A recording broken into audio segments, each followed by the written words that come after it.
the ocean becomes an aquatic paradise, populated by creatures, all more extraordinary than the others. The water of the ocean is enriched in oxygen, which allows some animals to reach considerable sizes. The development of plankton favors the appearance of a great diversity of benthic fauna. Organisms secreting carbonate-based shells appear in mass, such as cephalopods, crinoids, and articulated brachiopods. Coral reefs develop. The first ectoprocts arrive, and mollusks become common. In the middle of these warm and sunny waters, trilobites of 60 centimeters or 24 inches long wander in search of food, plankton, pieces of algae, or animal droppings, sucking up the ocean floor. They share the waters with a brand new roommate, the astraspis, a primitive species of fish. Despite its small size, which does not exceed 15 centimeters or 6 inches, the astraspis has for the first time a primitive backbone and the existence of a bony carapace that protects the spine. It is the ancestor of the future living beings of the planet Earth. Astraspis is not a predator. It feeds on algae and microbes. It does not yet have a jaw, but sucks its food. It is not a very good swimmer. Its only means of defense is an armor covering its head and part of its body. Its sight allows it to distinguish shadows, and its skin reflects the vibrations of its possible predators. Faced with the astraspis, the Orthoceras reigns over the ocean as a fearsome killer. Being able to measure up to 6 meters or 20 feet long, and weighing more than 1 kilogram or more than 2 pounds, this ruthless and insatiable carnivore is similar to the great white shark as it is feared. It has a cone-shaped shell that contains an air-filled chamber which allows it to float. Although it is feared by many species, the Eurypterid or giant sea scorpion is not afraid of it, and they regularly clash. The Eurypterid is the largest arthropod. It measures 2 meters or 6 feet long and weighs up to 130 kilograms or 290 pounds.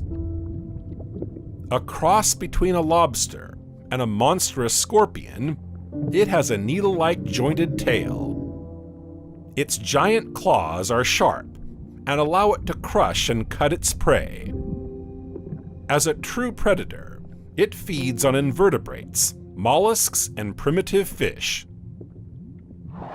Arthropods, small animals of only a few centimeters or a few inches, covered with a very thin carapace, appeared already a few million years ago. During the great biodiversification of the Ordovician, their shells became harder, and they evolved into gigantic marine animals. The horseshoe crab, which was later considered a living fossil, is an aquatic animal that looks somewhat like a crab. It has a gray, brown, or black carapace. It measures up to 70 centimeters or 30 inches and weighs 5 kilograms, almost 11 pounds. Its head, very broad and rounded, contains 2 small eyes at its top.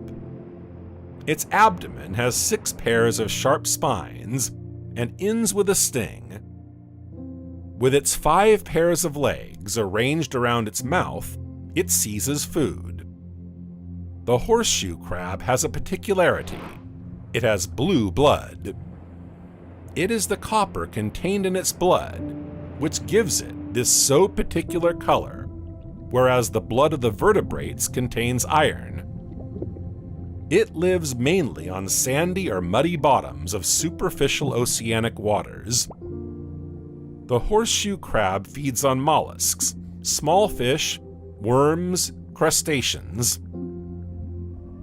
The corals land in this flourishing ecosystem, They slowly colonize the oceans and build up into coral reefs. The coral is a small animal that looks more like a plant organism, like a flowering tree.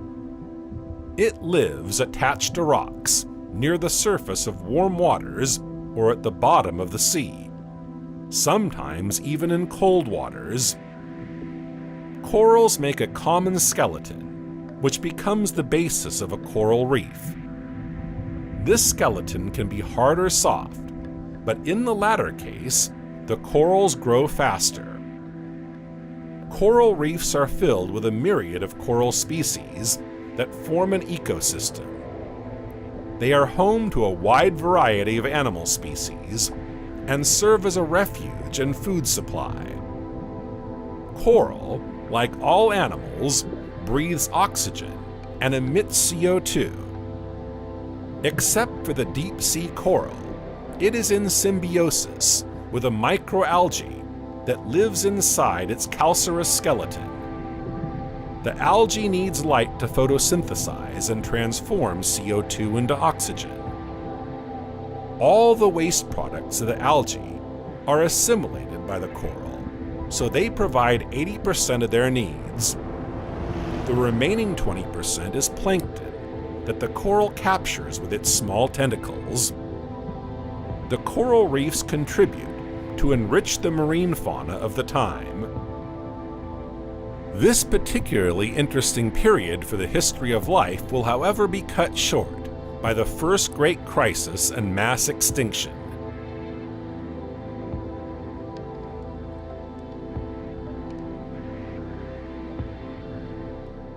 The oceans on Earth teem with life, yet 6,000 light-years away a terrible cataclysm is brewing that will bring about the extinction of many species. In the Milky Way, a star at the end of its life explodes into a supernova. A gigantic explosion of gamma rays gushes out as powerful radiation. It is one of the most destructive phenomena that occurs in the universe. The energy released in about 10 seconds is equivalent to that which could be produced by 10 suns. The emitted rays disperse in the cosmos and head towards the Earth at the speed of light. They penetrate the solar system and pierce the asteroid belt. Once arrived at the level of the atmosphere, the destructive rays exterminate the air molecules and blow the atmosphere. The traces of the supernova shine in the sky alongside the sun. The impact of gamma rays has irreversible consequences for living organisms. They destroy 30% of the ozone layer, letting ultraviolet rays invade the surface of the planet. The light increases, becoming 10 times more powerful than in the Sahara. Plankton, the basis of the food chain, is destroyed, and hunger follows for the plankton eaters. Trilobites, which are used to incubate their eggs in surface waters, see their larvae die under the effect of ultraviolet rays.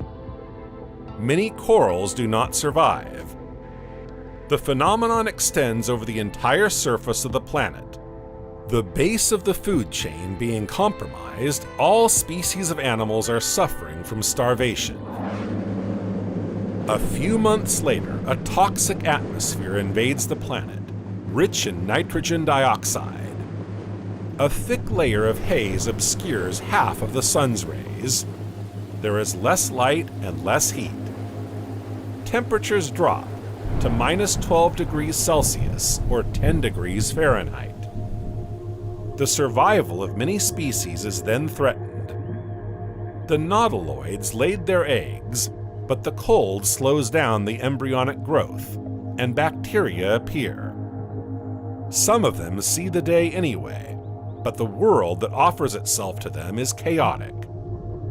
Food is far from abundant, and living conditions are hostile. They rely on the strength of their shells to shelter in the ocean depths from the effects of the Earth's cooling. As the temperature drops, mobile animals move around and try to find shelter. but corals, sponges, and other brachiopods cannot escape. Their calcium carbonate shells are difficult to form in cold water. They disappear. The generalized cooling of the planet causes an unpredictable climate due to important temperature differences. Strong ocean currents are formed, as well as violent disturbances. A hurricane blows on the Earth. Weakened animals are swept away without resistance. Some find refuge in the turbulent waters. The Orthoceras and its long shell do not resist the storm. The nautiloid can take refuge in the deeper waters while waiting for the lull. The storms follow one another. The corpses pile up on the shore. No predator is there to devour them. The few surviving species are undernourished. Over the years, the Earth continues to cool. A new ice age begins. The snow piles up, then becomes denser until it builds huge glaciers. These glaciers suck the water from the oceans, which saw their level decrease by several tens of meters. Astraspis proves to be very resistant in the chaos. It follows the retreating sea and acclimates to the cold water. It swallows everything and anything. This facility allows it to continue to feed, whereas others that only feed on a specific prey do not survive if this prey disappears. Thanks to the adaptability of the Astraspis, a new generation of fish is born. This time, the bones and muscles of the gill take on the function of absorbing food. Another animal clings to life, the Eurypterid. It too follows the retreat of the oceans. With the disappearance of the Orthoceras, it has moved up a rank in the food chain. Its smaller size allows it to eat less and to adapt to the food crisis. The decrease of the ocean level draws new landscapes. Reefs appear above the water level. As glaciers continue to evolve, icebergs are forming under the surface of the water, real threats to aquatic habitats. Corals are being violently destroyed. Large areas of marine habitat are now visible on the surface, but are being eroded by the weather. The resilient ones that survive must follow the ocean, even though the habitats are shrinking.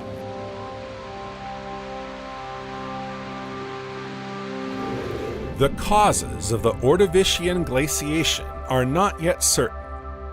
If some think that it would be due to the explosion of a supernova near the Earth, this is difficult to prove because the traces of the latter have long since disappeared. Other hypotheses submit the idea of a sudden fall of CO2 due to the explosion of plants on the surface of the Earth, leading to a global cooling. The only thing that is certain is that the Ordovician glaciation was responsible for the disappearance of many species. This event caused the extinction of 50% of genera and 85% of species. 500,000 years after the extinction began, the Earth warmed up and the glaciers began to melt. Survivors must adapt to this new upheaval.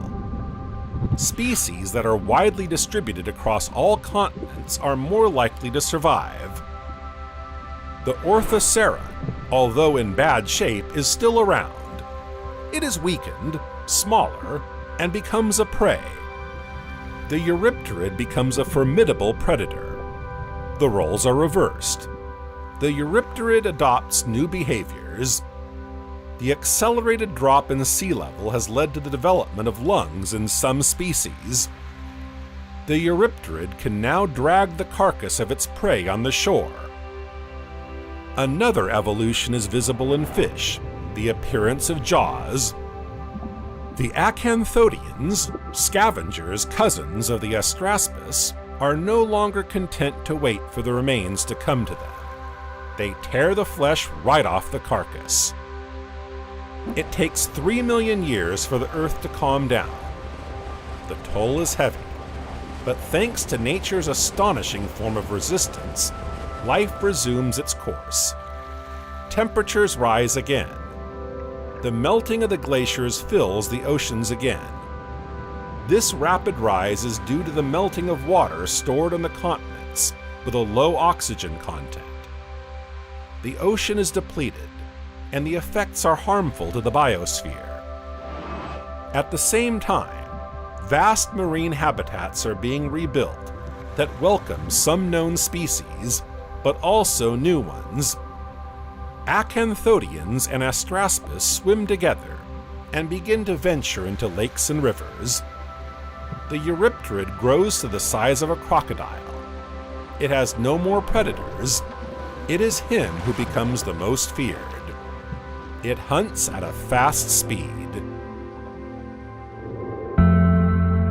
The emergence of the first plants from the waters builds, a few million years later, an ideal habitat that encourages the first animals to venture out and finally settle there. These first adventurers are segmented creatures, the ancestors of our millipedes. Because of their chitin covering, they have facilities to move on the ground. At first, they do not stray far from the water's edge, but then they discover that mosses contain moisture and food through plant debris and spores. Although these myriapods are not really millipedes, some of them could reach considerable sizes, up to 2 meters long. Being basically adapted to aquatic life, they had to evolve.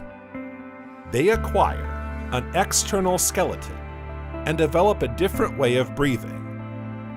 Myriapods are equipped with a system of breathing tubes called tracheae. Each tube leads to the side of the carapace and splits into an increasingly fine network that leads to the organs and tissues, even penetrating each cell in order to bring them oxygen. The mode of reproduction of terrestrial life also required some changes. The spermatozoa can no longer move in the absence of water. The male and female then go to meet each other in order to transmit their sex cells. A rather laborious process, but one that bears fruit. These undulating, frisky creatures are prime prey for other species. The animals are gradually becoming more and more resistant to humidity and are continuing their terrestrial adaptation. At the same time, the plants also evolve. The Lapitous Ocean closes between the continents Laurentia, Baltica, and Avalonia, which join together and now form Laurasia. Gondwana is still located in the high latitudes, but the ice cap is less extensive. The climate stabilizes, but it is much warmer than today, with a high concentration of CO2 in the atmosphere.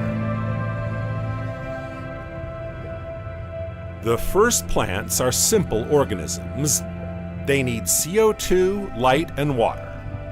From 420 million years before our era, plants diversify and develop new functions, allowing the circulation of water and nutrients.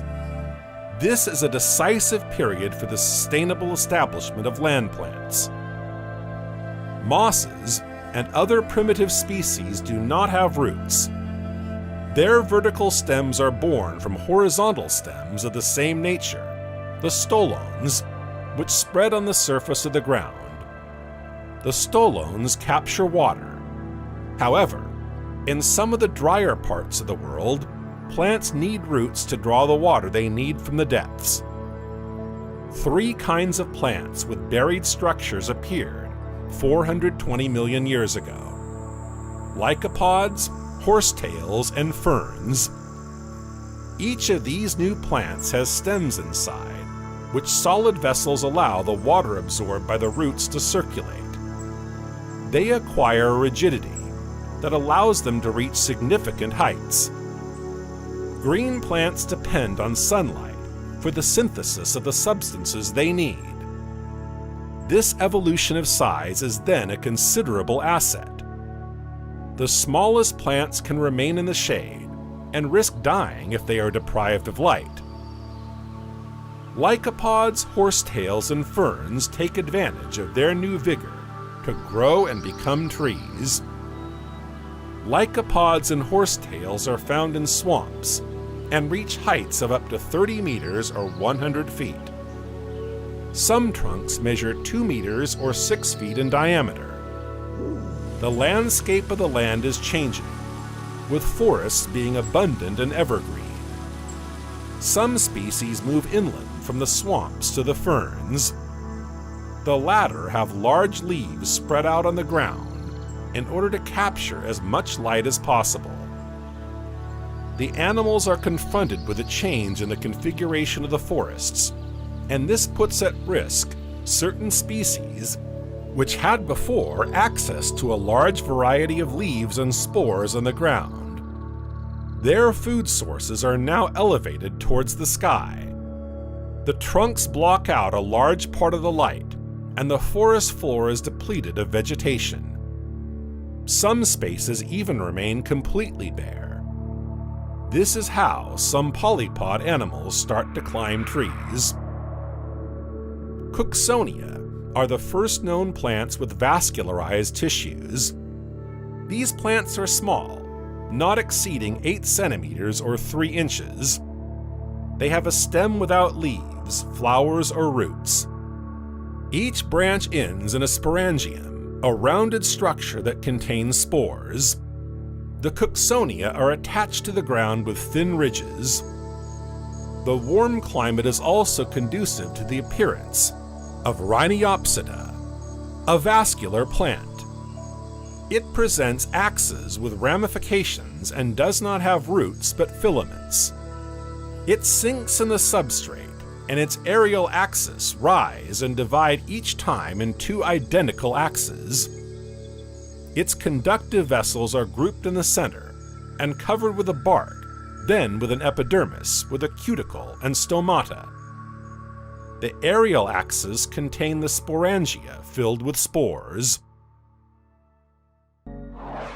20 million years later, when the Lapitous Ocean closed, a mountain range was built within Laurasia. Under the effect of erosion, the chain is destroyed. The hot and humid climate dissolved the limestone. The rock minerals degraded and turned into clay. Other minerals release iron during their degradation. The iron oxidizes, becomes insoluble, and settles to the bottom of the sea. With time, the sediments harden and form sandstone. They cover gigantic surfaces. It is the continent of the Old Red Sandstone. With the melting of the glaciers, the ocean level rises again. This is a period of great evolution for fish. Jawless fish spread as well as the first freshwater fish. The aquatic life resumes its course, and the ocean is repopulated. The Sarcopterygians, a group of fish, appear, with, among other, the Panderichthys. This fish has a transitional anatomical structure with that of the tetrapods. Its internal skeleton, made up of fins, reminds of Chiridian members. It measures approximately 1 meter or 3 feet, and its head is similar to that of our current catfish. It has primitive lungs. Graptolites also roam the seas in colonies. These animals resemble coral polyps made of coiled and serrated tubes. These animals are grouped around a stem. They can measure from 2 millimeters to 1 meter or 3 feet in length. Some live on the surface of the ocean and drift with the currents. Others attach themselves to algae on the seafloor.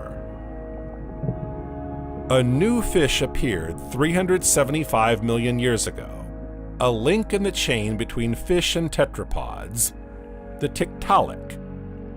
This bony fish looks like a being, that would be a curious mixture between fish and alligator.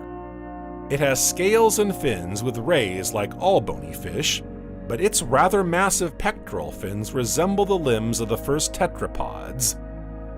They are made up of an articulated and rather rigid bony skeleton, which allows the animal to move its body in the lagoons. Its wrists and fingers allow it to support its weight and to move on the ground. Its pectoral fins are covered with large muscles and can flex like a wrist joint. This characteristic allows the tiktaalik to stop at the bottom of the water and to face the strong currents. It has a powerful rib cage to support its body out of the water. The tiktaalik ventures on land to hunt for new prey. It has gills, but also primitive lungs. The latter were initially developed not for life out of water, but to adapt to shallow and warm aquatic environments, whose waters are depleted in oxygen. Fish, which today are one of the most primitive forms of life, are then one of the most modern. In some cases, they even take on the appearance of real marine monsters. Placoderms roam the seas. The placoderm is a megapredator that dominates the seafloor from the top of its 8 meters or 26 feet length. It is muscular and armed with a sharp jaw, allowing it to have a varied diet composed of algae, mollusks, and other fish. Its head and thorax are covered with thick bony plates that protect its vital organs during attacks. Its 2 jaws are completely toothless and covered with sharp-edged bones. It is thus able to cut its prey in two. Facing the placoderm, the gigantic Dunkleosteus reaches up to 10 meters or 32 feet in length and 5 tons. This ferocious animal is an outstanding predator. Its jaw, although devoid of teeth, is nevertheless sharp like no other. It crushes its prey and then spits out the parts that are indigestible. Its head is protected by bony plates.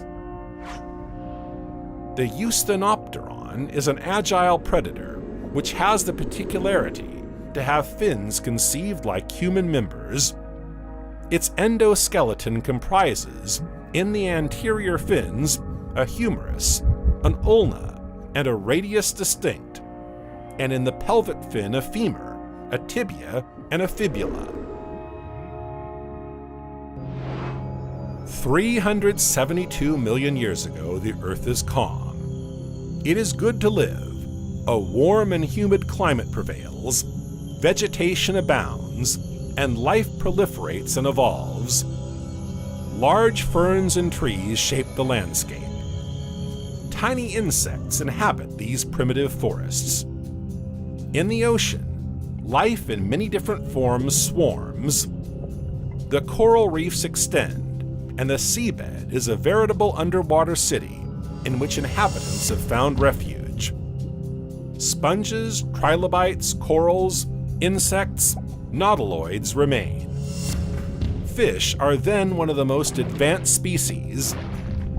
In parallel to this explosion of biodiversity, a cataclysm is preparing, deep in the bowels of the Earth.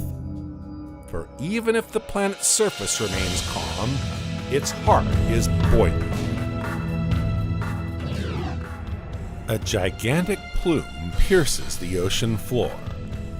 Very hot gases are expelled from the center of the Earth, and jets of hot water surge with unprecedented force. Underwater landslides occur and destroy the reefs. For millions of animals, it is impossible to survive. Fish succumb to the heat. Volcanic eruptions and lava flows stimulate the activity of the tectonic plates. The ocean floor cracks. A new oceanic crust and new underwater volcanoes are formed. The plume infects the ocean. When the molten lava comes into contact with the seawater, it releases toxic substances. The contamination first affects the new generations. The eggs of the eusthenopterons do not survive in these poisoned waters. Over the years, the released gas, mostly carbon dioxide, invades the Earth's atmosphere. The latter is gradually loaded with greenhouse gases. As a result, the temperature at the Earth's surface increases. The heat of the oceans is no longer redistributed. Previously, the polar cold tried to warm up towards the tropics, and vice versa for the cooling of tropical waters. From now on, the ocean freezes, the currents stop. The water in the oceans is getting warmer. The reefs can't stand it, and neither can the Tiktaalik. His habitat evaporates, but he makes a decision that will allow him to save his skin. He gains the dry land in order to move away from these deadly waters. It is thanks to its anatomy that it can afford this change of habitat. Its respiratory system, half gill, half lungs, makes its life on ground and in the seas possible. It has articulated wrists and a mobile neck, and can move by crawling, or at least by wriggling. At this time, the Earth is less hostile than the sea, and the Tiktaalik discovers a new environment and new sources of food. They fared better than most other fish, who once all the water in their environment had evaporated, found themselves trapped and condemned under the hot sun. 250,000 years after the eruption, the giant plume persists. The Earth is subjected to a high level of carbon dioxide and a sharp rise in temperature. It becomes an ideal ground for the proliferation of plants. It is a real paradise for plants that grow excessively and invade the land. Over the years, the dead leaves fall on the ground and accumulate in mass. They rot and form the first layer of humus. This humus, rich in nutrients, is then carried to the oceans by the rains. The algae feed on it and develop immoderately. To do so, they use oxygen and asphyxiate the aquatic life.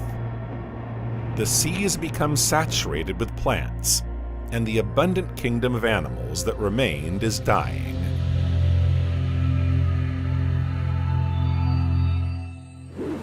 A million years ago, eruptions began to hit the Earth. Until then, they had been occurring at sea. But now a gigantic volcano is gathering its forces to erupt, this time on land. The Earth shakes. The air is filled with sulfur. Geysers of lava are spat out by the volcano, several hundred meters high. A cloud of ash forms in the sky, bringing the planet into a terrifying darkness. A black veil hides the light of the sun, and the mixture of the gases gives the sky an orange color. Most of the ash dissipates into the atmosphere, but the gases that penetrate the stratosphere can remain there for several years. These gases act as a barrier to the sun's rays and plunge the Earth into a volcanic winter. Temperatures drop sharply. The ocean goes from 32 to 21 degrees Celsius. That is to say, from 90 degrees Fahrenheit to 70 degrees Fahrenheit. The Tiktaaliks, who had found refuge on dry land, find themselves confronted with an unknown but invincible enemy: snow. It is cold. Their population will not survive it. As with the last mass extinction, a wide variety of causes, sometimes concurrent and often interdependent, have been proposed to explain the Devonian extinction. In any case, the volcanic winter is ending. The Earth is devastated. The marine fauna is globally affected by this mass extinction. 21% of the families, 50% of the genera, and about 75% of the marine species have disappeared. There are still some building groups in the reef environment that survive as isolated individuals. Brachiopods, cephalopods, and trilobites are experiencing a high rate of extinction. The evolutionary dynamics of the arthropods is nevertheless not curbed. Bacteria and algae fill the void left by the animals that are becoming rare. The environment is similar to that of the Precambrian. The trees which had led to its loss will now contribute to give life to the earth. They produce more and more oxygen, and slowly the temperatures will increase until they stabilize. The seasons reappear, and life can once again diversify.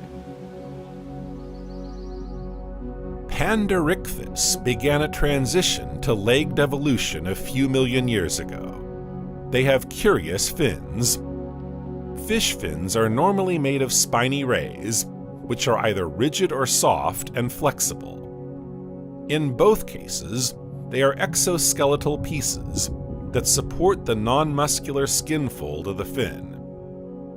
In Panderichthys, the fins are articulated on only one element, without any other ray.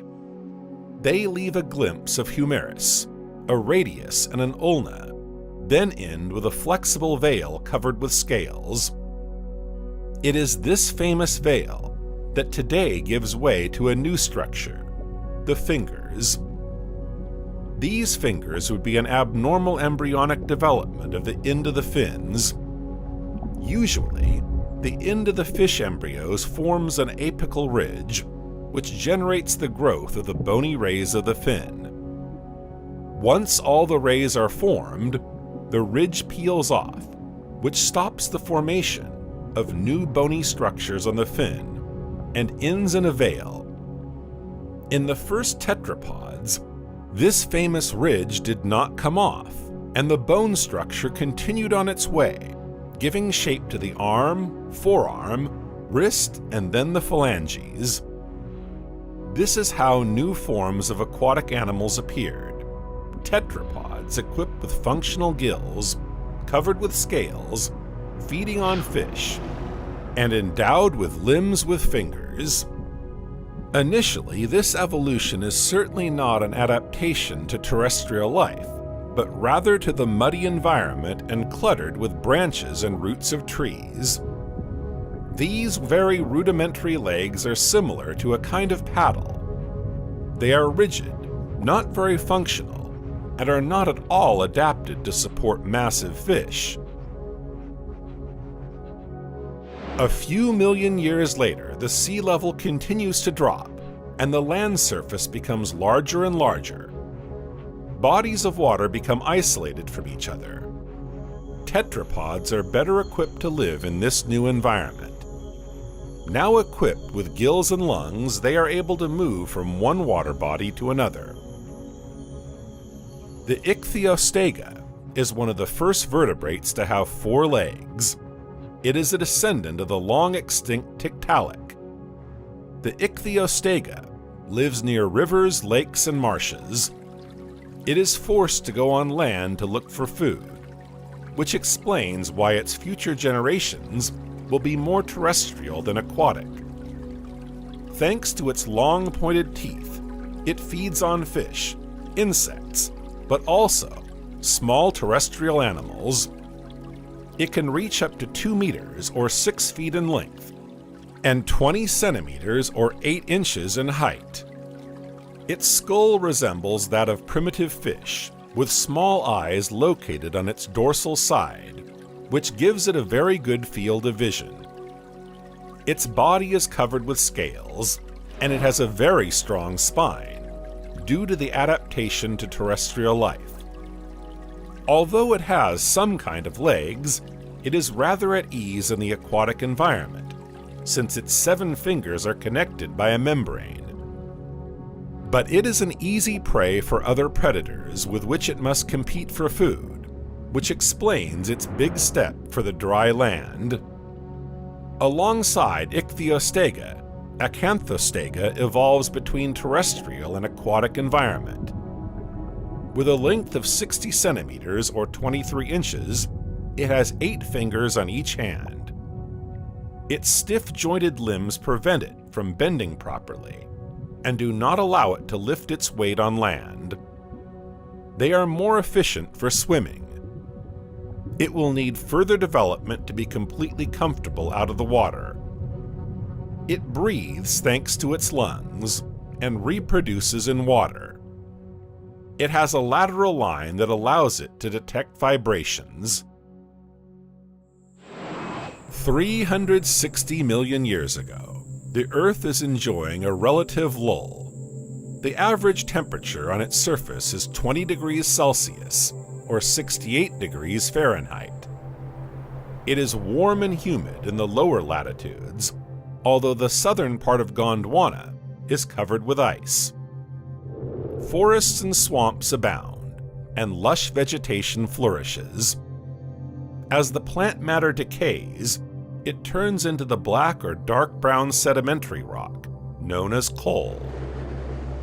This rapid expansion of plants leads the Earth into an oxygen age. As all plants photosynthesize, the concentration of oxygen in the air increases until it exceeds the current concentration. This hyperoxygenated atmosphere favors the development of arthropods and even some vertebrates until they reach disproportionate sizes. The anatomy of arthropods explains this gigantism. Their open circulatory system allows their blood to circulate freely in the body cavities, bathing the organs, and not inside vessels. Their body is covered with small openings, the spiracles, which allow oxygen to reach the circulatory system. Oxygen then diffuses into the tissues through small tubes, the tracheoles. Variations in the concentration of atmospheric oxygen will thus have an impact on the size of arthropods. The Earth's tectonic plates continue their movements. Laurasia, which includes Laurentia, Baltica, and Avalonia, collides with Gondwana, which includes all the other land masses. Middle Europe emerges as high mountains. The Appalachians slowly rise in North America. A new supercontinent, Pangea, begins to form. The latter includes almost all the existing continents, except Siberia for a while. A new generation of plants appears, whose sexual generation lives at the top and no longer at ground level. Among them, the cycads. Dressed with large rough fronds, cycads look like ferns. Some plants produce spores spread by the wind. Others produce larger ones, which remain fixed to the mother plant. They evolve in conical phallus, in which ovules are differentiated.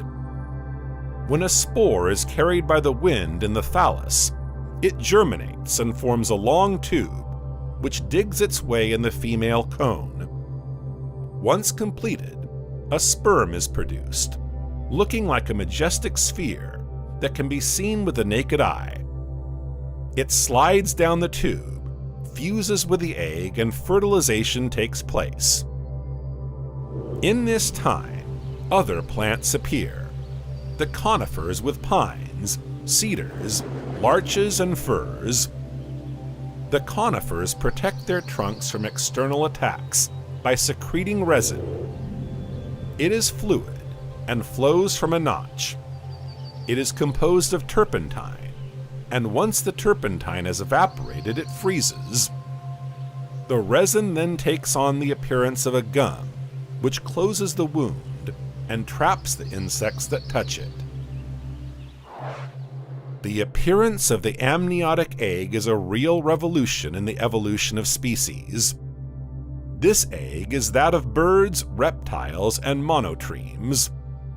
The shell of the amniotic egg is hard and porous. The embryo inside can breathe oxygen from the air, but not from the water. Thus, if an amniotic egg is immersed in water, the embryo dies of asphyxiation. The yolk of the egg is a food reserve sac, intended to feed the embryo, which allows it to hatch at an advanced stage of development. Inside the egg, the embryo evolves in a sac filled with amniotic fluid, called amnion. It is protected from dying out and shocks. Amniote species are totally free of the aquatic environment. At the same time, amniotes develop a dry and relatively waterproof skin, which slows down the water losses. Henceforth, they can move away from the water points and venture toward zones inaccessible until then. Insect wings begin upstream as dorsal blades. They then acquire a circulation. There are 6 of them at this time. Wings confer a significant evolutionary advantage in the world of living things. By mastering the air, these insects become dominators of the land. By flying, the insects move at a crazy speed. They multiply and are the first to reach virgin land, the other side of the river, or the tops of trees. They escape from their numerous predators on the ground, such as spiders, amphibians, or scorpions. But the threat is now coming from among them. The oldest winged insects and the largest airborne predators of this era are the dragonflies. There are many species of them. At that time, dragonflies, like the Meganeura, took advantage of the lack of competition to grow to gigantic sizes, up to 70 centimeters or 28 inches wingspan. But as soon as the air starts to become populated, the giant dragonflies disappear. Dragonflies have 2 pairs of wings articulated with their body. This allows them to move vertically and travel through the air at speeds of over 30 kilometers per hour, or 19 miles per hour. To avoid collisions at such high speeds, they are equipped with sharp senses. Their 2 huge faceted eyes give them a vision of almost 360 degrees and an amazing precision. Dragonflies are daytime shoehorners. Hardly more discreet, the Paleodictyopteron roams the air with its 55 centimeter or 22-inch wingspan. These insects are characterized by mouthparts under the head that allow them to suck sap. A little further down on the ground, the Pulmonoscorpius is a kind of large scorpion that reaches several tens of centimeters. It feeds on other arthropods. Arthropleura likes the abundant vegetation of this time, and it does not pass unnoticed. The genus of millipedes is one of the largest terrestrial vertebrates that ever existed. It measures up to 2.5 meters or 8 feet long and weighs about 50 kilos, that is to say 100 pounds. Its large size repels predators without counting its carapace, which serves as protection. It is herbivorous and thrives in wet and swampy environments. In spite of its cumbersome size, it moves easily on the ground of the forests. It happens to find itself in front of Diplocalus, an amphibian which marks the spirits because of its original anatomy. Indeed, its particularity is its spectacular boomerang-shaped head, much larger than the rest of its body, which gives it a disproportionate look. It measures about 1 meter in length and some 10 centimeters or 4 inches in height, and weighs about 7 kilograms or 15 pounds. It lives between ponds and marshes and can go back and forth between the aquatic environment and the land. It eats fish and small insects. During its search for food, it tries not to cross paths with pelycosaurs for whom it would be an easy prey. Among the best known of this genus, the Dimetrodon is noticed by the large sail it carries on its back. This giant lizard can reach up to 4.5 meters or 15 feet and weigh more than 250 kilograms or more than 550 pounds. It is one of the largest predators of its time. Its sail is made of elongated spines starting from the vertebrae. Its numerous and large teeth allow it to attack many animals: fish, tetrapods, reptiles, amphibians. The presence of insects strongly contributes to the revolution of the plant world that is beginning. The first trees existed in two successive forms, sexual and asexual. Thanks to their high size, spores are carried and disseminated easily by the wind.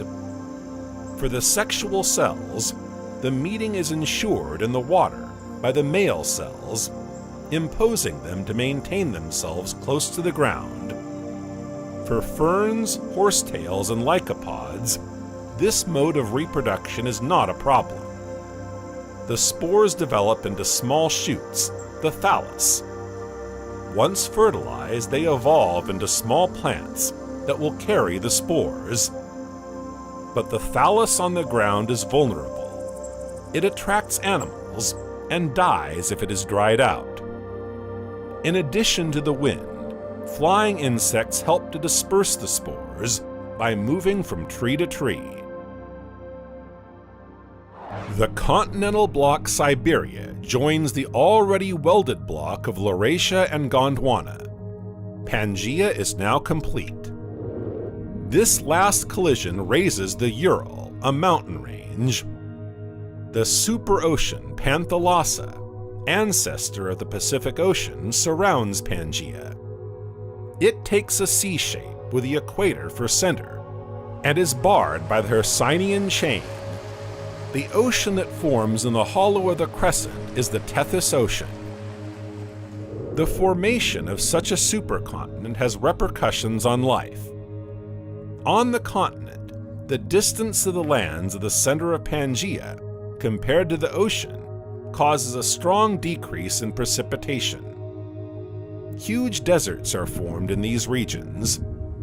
The aquatic environment is also modified because the length of the coasts having decreased, the surface of the coastal waters also, and consequently, many marine species disappear.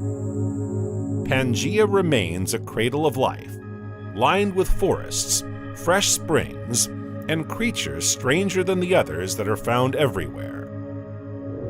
Reptiles adapt to these conditions and develop thermoregulation systems. The therapsids, or mammalian reptiles, take on a new form of protection: fur. This new appearance of reptiles is reminiscent of our current mammals. Therapsids are the prey of an outstanding predator, the terrible Gorgonopsian. This carnivore has overdeveloped canines and incisors, which allows it to attack both small and large animals. It can reach the size of 5 meters or 16 feet long and weigh up to 350 kilograms or more than 750 pounds. Despite the apparent calm and equilibrium that thrives, the bowels of the earth are still boiling. Just over 250 million years ago, in present-day Siberia, a large province called the Siberian Traps was formed. It is under the Earth's crust that everything is played. Gigantic columns of magma are heading towards the surface. Subjected to a strong pressure, the ground spreads out. Cracks appear over several hundred kilometers and miles, as if the Earth was opening in two.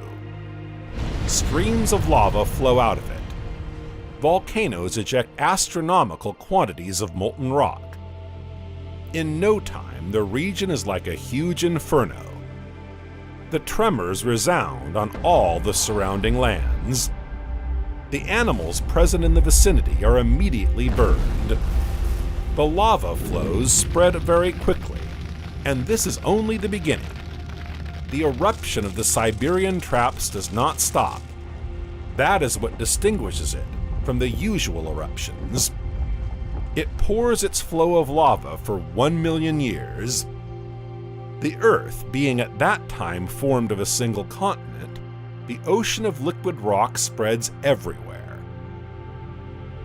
After about 10 years, the volcanic gases accumulate in the atmosphere.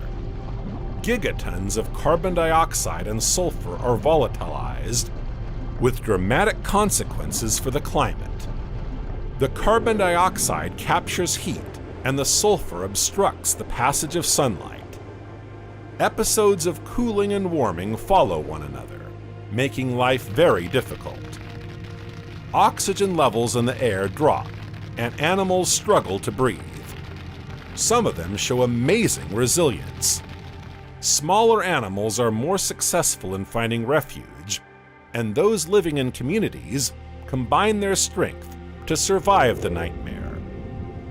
Cold-blooded animals are more resistant to climate change because they can regulate their body temperature. They need less energy to survive. When the basaltic rock bursts out, it transforms in contact with the air into solid rock of a deep black. Immense mountains are formed, drawing a landscape of desolation. The living is killed or pushed away, and yet the Earth is not at the end of its sorrows. Volcanic sulfur dioxide mixes with water vapor to form sulfuric acid.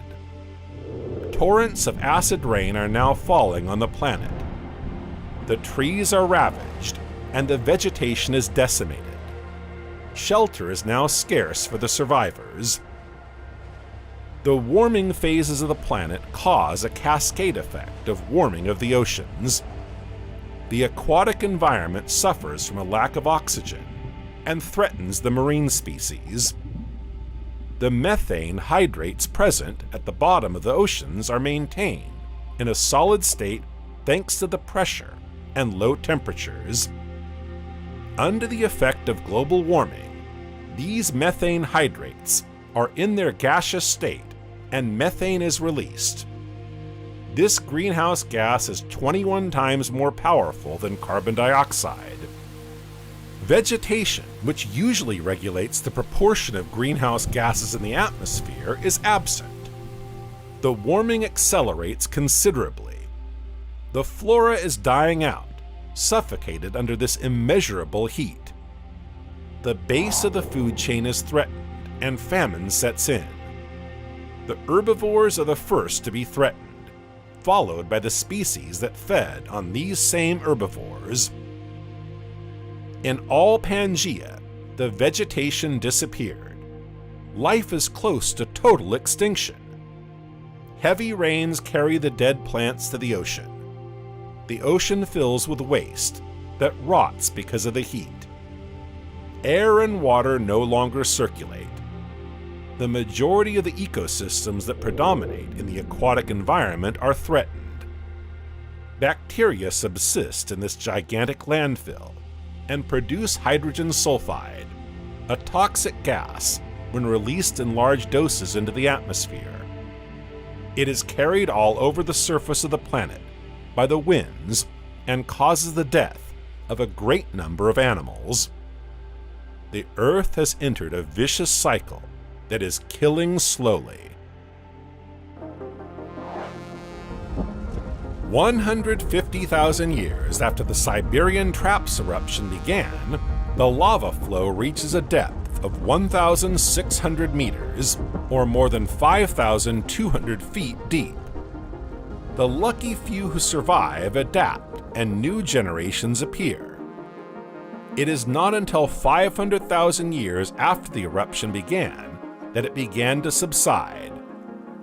The traps poured more than 6 million square kilometers of lava over the entire surface of the Earth, representing an area equivalent to 2/3 of the United States. The Permian extinction is the most important that the living world has endured. It is 70% of the species that disappeared on the continents. In the oceans, this extinction affects half of the families, 3/4 of the genera, for a total of 95% of the species. Trilobites, reef-building corals, and among others, pedunculated echinoderms are disappearing forever. The tropical paradise has been replaced by a hostile world, and it will take a very long time for the Earth to recover from this catastrophe. Under the effect of plate tectonics, Pangea begins to fracture gently. It is only 50 million years later that rifts begin to separate North America and Africa. Following the formation of this rift, the Atlantic Ocean opens and divides Pangea into two parts, a northern part and a southern part, that will be Gondwanaland and Laurasia.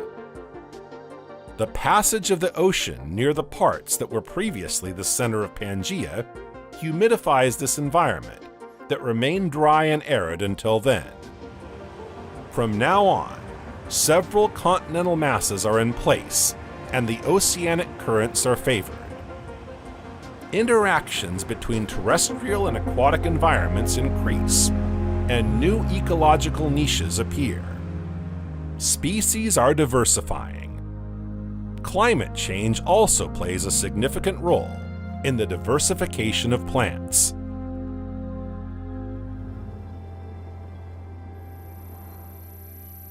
So here we are, 250 million years ago. The Permian is closing its doors, while the Triassic is opening wide. The extinction has left deep scars all over the Earth's surface, not least in the vast ocean that covers most of the globe. Neither Pangea nor Panthalassa were spared the multiple upheavals that marked the Upper Permian. Life seems to have stopped there.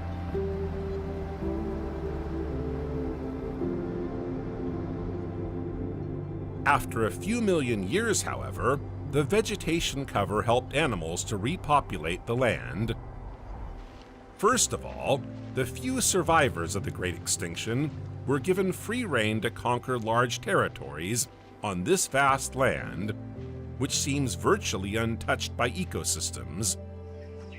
They settled in new ecological niches left vacant after the disappearance of previous living beings. This gives them the opportunity to diversify at will and rebuild the living world. Rebuild, but also renew and diversify. Indeed, the surviving species are far from being the only ones to populate the Earth. New species enrich the various ecosystems. This is known as radiation or speciation. Species will evolve to adapt to their new environment and occupy the places left vacant since the chaos of the Permian. But before we meet these species, and I can imagine your curiosity and impatience, we need to know what we're getting into. Before we talk about the characters in our Triassic play, we need to know the context in which they evolve, if we are to understand all that's at stake. What's the Earth like at this point in our history? What's the weather like? Do you remember the famous continental waltz? The movement of tectonic plates and the effervescent activity of the Earth had led to the emergent lands coming together, uniting to give birth to a single supercontinent, Pangea. At the beginning of the Triassic, the configuration of our planet was much the same as in the Permian. Panthalassa, the vast ocean, covered most of the globe, while Pangea formed a single continent. From a vantage point nestled in the stars, we can see just how lonely Pangea seems, almost fragilely isolated in the middle of this oversized expanse of water. Earth has never lived up to its nickname of Blue Planet more than at this time. From here, in the hollow of the C-shaped Pangea, you can also see an ocean that appeared during the Permian, the Tethys Ocean. This paleo-ocean is teeming with life, a veritable marine nursery where numerous species were able to hatch and diversify. This was already the case in the Permian, but will continue to be the case in the Triassic. This ocean is one of the great protagonists of Triassic history. It was to evolve considerably over the course of the Earth's history, but particularly during this period. In particular, it rushed into faults such as the Hercynian chain, paving the way for the formation of the future Atlantic Ocean. We're in the middle of Proto-Gondwana, the southern part of Pangea. No living beings, all is desert and dust. The climate is very harsh. It's easy to understand how hostile such an environment is to all forms of life, whether plant or animal. So how did dinosaurs settle on Earth at this time? Well, we need to qualify the statement about the prevailing climate and greenhouse effect.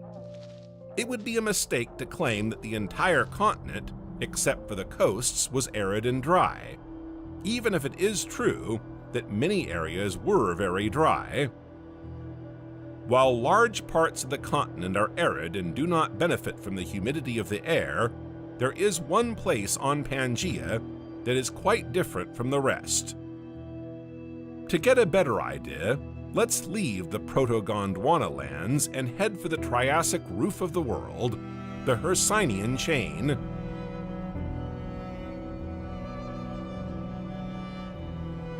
This chain, like the Tethys Ocean we mentioned a moment ago, is an important protagonist in Triassic history. Its role is even crucial to the survival of flora and fauna. Without it, perhaps everything would have been different. The Hercynian chain, formed when Laurasia and Proto-Gondwana collided, sets the pace for climate and precipitation. This chain is so high that it's right up close to the clouds. It therefore has a major influence on the course of clouds, just like the Himalayas today. Blocked on one side, the clouds never flood the other side with their life-giving fertile water, leaving a barren, dry, and hostile landscape. Just what we saw in Proto-Gondwana. But let's climb those mountains and find ourselves on the other side, the Laurasia side.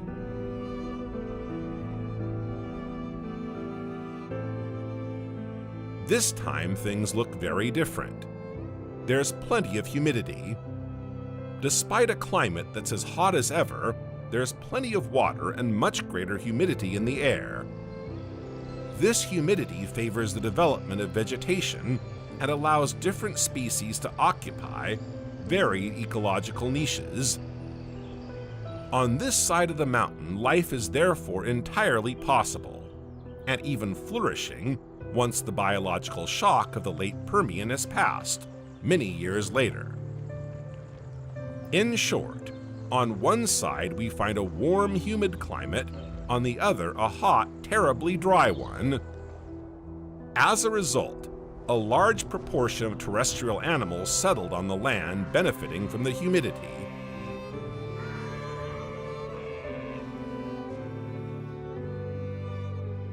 To get a better view of the world as a whole, let's take a look at the map of our present-day world. Here we can see the locations of fossil discoveries dating back to the Triassic period. We can clearly see that there are far more of them in the northern hemisphere than in the southern hemisphere, which corroborates this climatic division. In fact, the northern hemisphere corresponds to Laurasia. On these lands, vegetation has had a much better chance of developing, and thus favoring the development of fauna. Conversely, on the Proto-Gondwana side, in this hostile landscape, life seems to have had a hard time finding its place. Vegetation is virtually non-existent, and without it, the chances of seeing an ecosystem flourish are diminishing. Speaking of vegetation, let's take this opportunity to enter the Triassic forest to see how it managed to emerge from the crisis.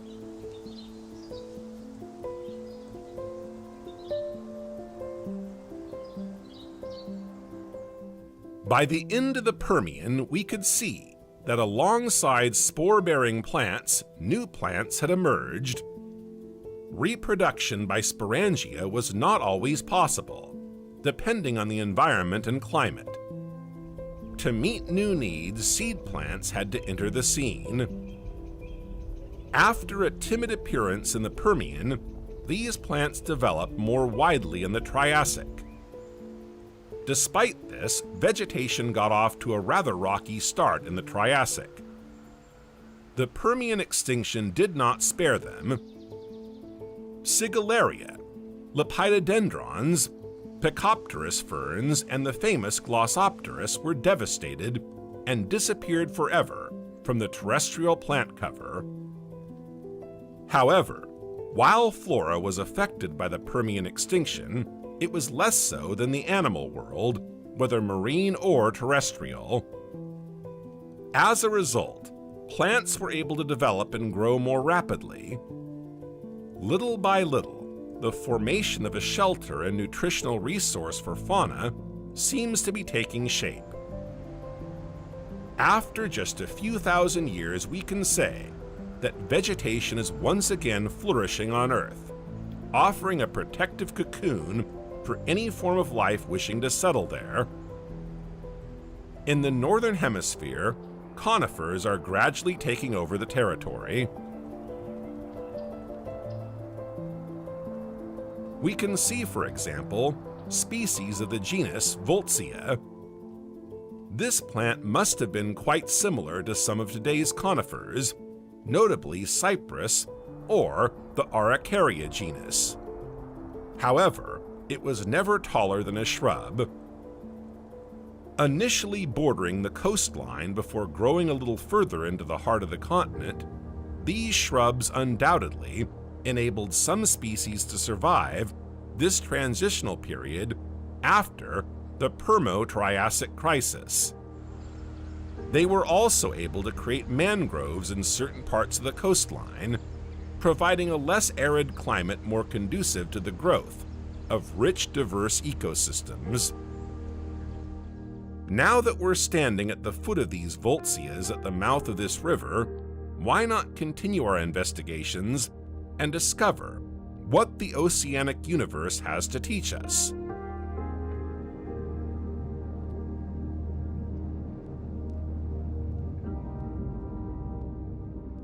The marine world bore the brunt of the Great Extinction.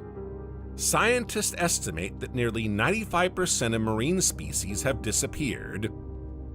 Let's see how life is gradually returning to this aquatic universe.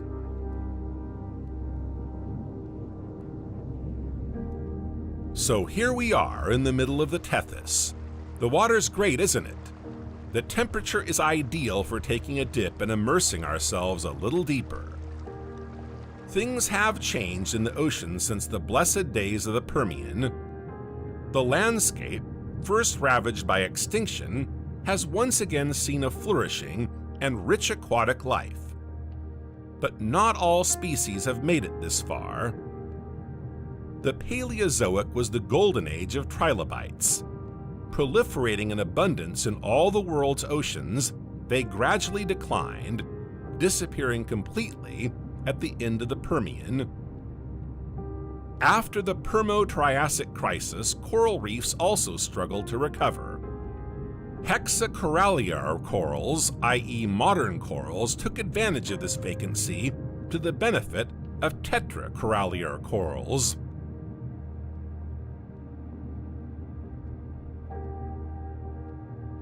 The Mesozoic was also known as the Golden Age of ammonites and sea urchins.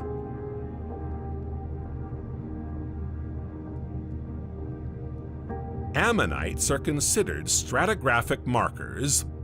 This means that given their great diversification and proliferation through the ages, scientists are now able to determine the age of the rock in which a fossil of one of these ammonites is found.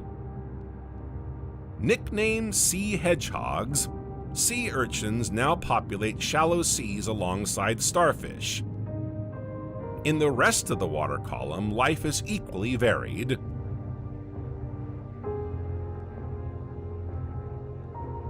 Indeed, in this seascape, in addition to ammonites, sea urchins, and several thousand varied mollusks, we also find a species, or rather a group, that we have already encountered on our previous trips, notably in the Permian.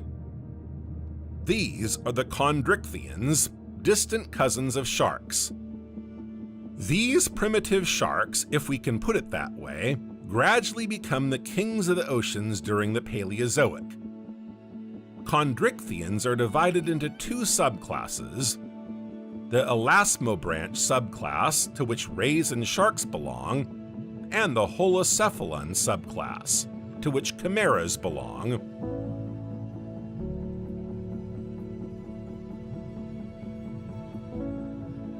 Holocephalons have their upper jaw completely attached to the neurocranium, whereas this is only partially the case with elasmobranchs. Another notable physical difference is in the gill openings. These are of two types: a single opening in holocephalons and 5 to 7 gill slits, which are very characteristic of sharks and rays. After the Great Extinction, many chondrichthyan species are in decline. However, their demise is far from certain, as some of them will manage to survive despite the obstacles they face. Their ability to occupy the deep sea is undoubtedly what enabled them to survive during this difficult period. According to the fossil record, these chondrichthyans did not return to the surface until 35 million years later, but more on that later. Some chondrichthyans continue to evolve during this period.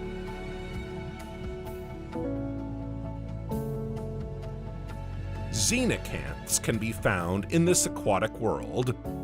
A distant cousin of the shark, the xenocanth silhouette bears some resemblance to our modern-day sharks. It does, however, have more and differently shaped fins on its flank. It also has a long spine at the top of its head. As far as this spine is concerned, scientists can't say what its precise purpose is. However, one hypothesis is that it could be a predatory tool, rather like the venomous stingers of modern-day stingrays. Other chondrichthyan species have also found their way into the oceans. The most common of these in the Triassic period are the hybodonts, which we'll be looking at straight away.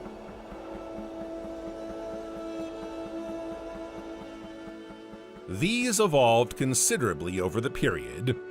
At the beginning of the Triassic period, they were only a few tens of centimeters long, so they preyed on prey at the height of their capacity and opportunity. But from the Middle Triassic onwards, we discover species that are far more generous in terms of size. Some now easily reach 3 meters or 10 feet in length.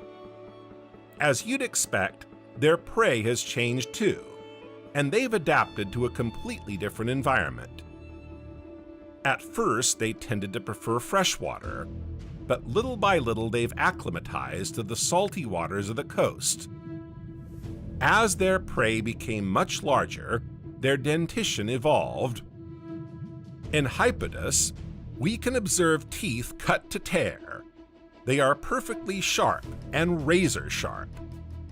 In others, such as Tribodus, we're faced with another type of dentition that could be described as crushing. Previous sea urchins and ammonites have undoubtedly paid the price. Thanks to their respectable size, swimming ability, and sharp teeth, hybodonts have risen to the top of the food chain, but they're far from alone, sharing the top spot with other sea monsters.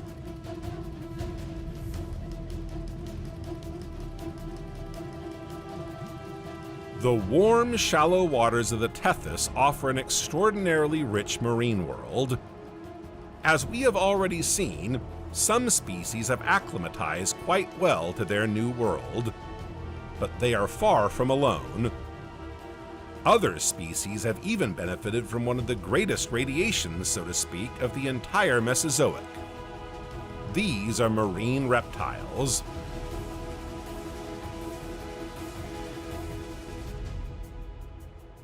These land animals were among the first to reach the ocean to adapt. The continent, as we've seen, can be very dry, and therefore a rather hostile terrain for terrestrial life to flourish. Their preferred playground is the coastline. Indeed, they are most numerous in coastal areas. Some are aquatic, others semi-aquatic, while others still raise questions, like this, Catastrophic.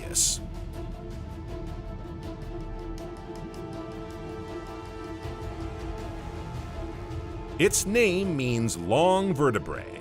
Now you know why.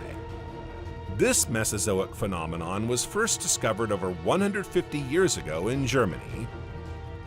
Imagine how big the surprise must have been when paleontologists unearthed a skeleton nearly 6 meters or 20 feet long, with a neck that alone measures almost 3 times the size of its body.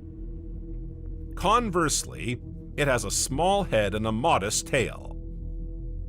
This reptile has long been the subject of scientific debate. At first, it was thought to be semi-aquatic, then predominantly aquatic. It's its long, stiff, disproportionate neck that raises questions. Unlike similar species such as the plesiosaurs, its neck was so rigid that it could neither bend nor twist. Under these conditions, its movements and hunting strategies must have been difficult. Still, scientists have managed to unravel some of its mysteries. It feeds mainly on small fish, and its neck is its best fishing asset. It can attack by surprise and hunt in open water, although it is a poor swimmer, or from the bank by plunging its long neck to the bottom. Convenient for fishing, but that long neck was probably its undoing. According to recent studies, this long, stiff neck made Catastrophic an easy prey for predators. It was decapitated in a single bite. At least that's what the fossilized remains have shown. There is a clear trace of dental perforation, and the neck is broken in a single backward fracture. Importantly, the results also show that the attack was carried out from above, i.e. in the water. He's not a good swimmer, he's not dexterous in the water, and he's far from fast. What's more, he can't control and direct his neck to protect himself. Attacking from above, knowing that a single bite is fatal, he has no way of escaping. Given the reptile's size, not just any predator could take on such a behemoth. 3 suspects are in the running. Most are piscivorous, but they're not averse to eliminating a potential competitor. Let's find out together.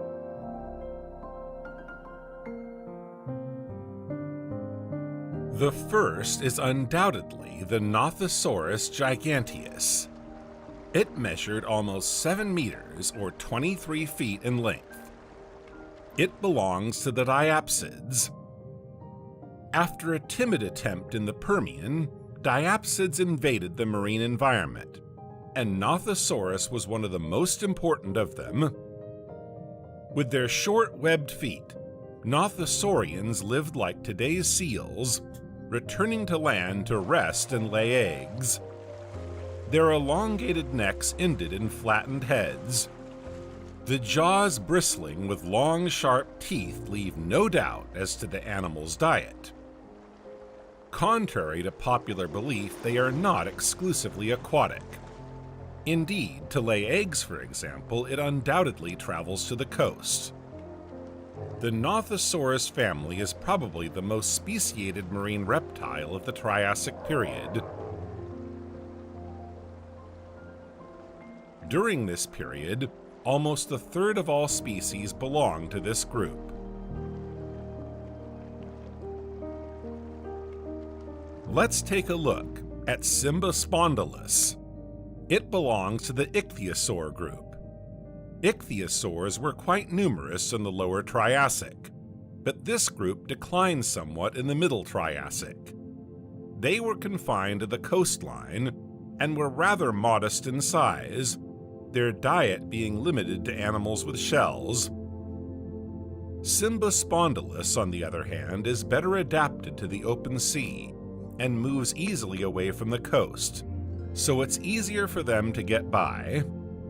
It looks a bit like our modern dolphins and measures between 6 and 10 meters or 33 feet in length. With its tail accounting for around half of its total length, scientists believe this animal had an undulating swim. Thanks to its tail, it was able to gain speed and even accelerate to surprise its prey.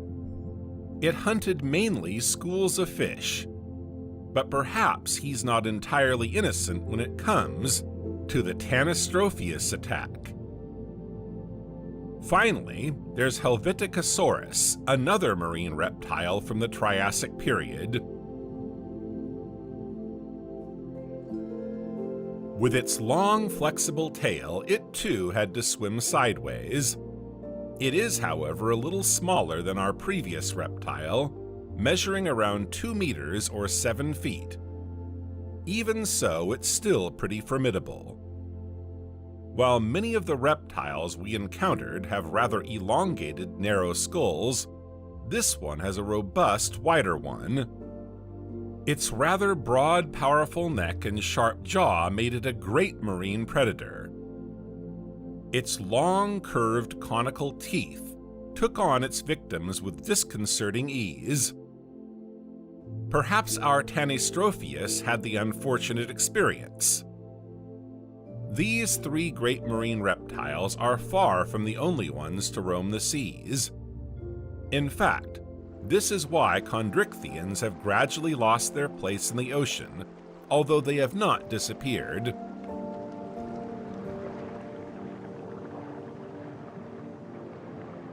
In another genre, I'd like to introduce you to Placodus, a sauropside that belongs to the Placodont family. Placodonts are marine diapsids whose bodies are protected by a carapace of enlarged ribs. In some species, these enlarged ribs are even fused together. Placodonts belong to the groups that flourished in the Triassic period. They diversified extensively during this period. Placodus is quite different, as you can see, from our long-necked reptiles. Measuring 2 meters or 7 feet long on average, it is rather stocky and has a relatively short neck and legs. Placodus is equally at home in the water and on land. He's not very fast, but he does pretty well, and is far from lagging behind when prey presents itself. Speaking of prey, Placodus is particularly fond of mollusks and crustaceans.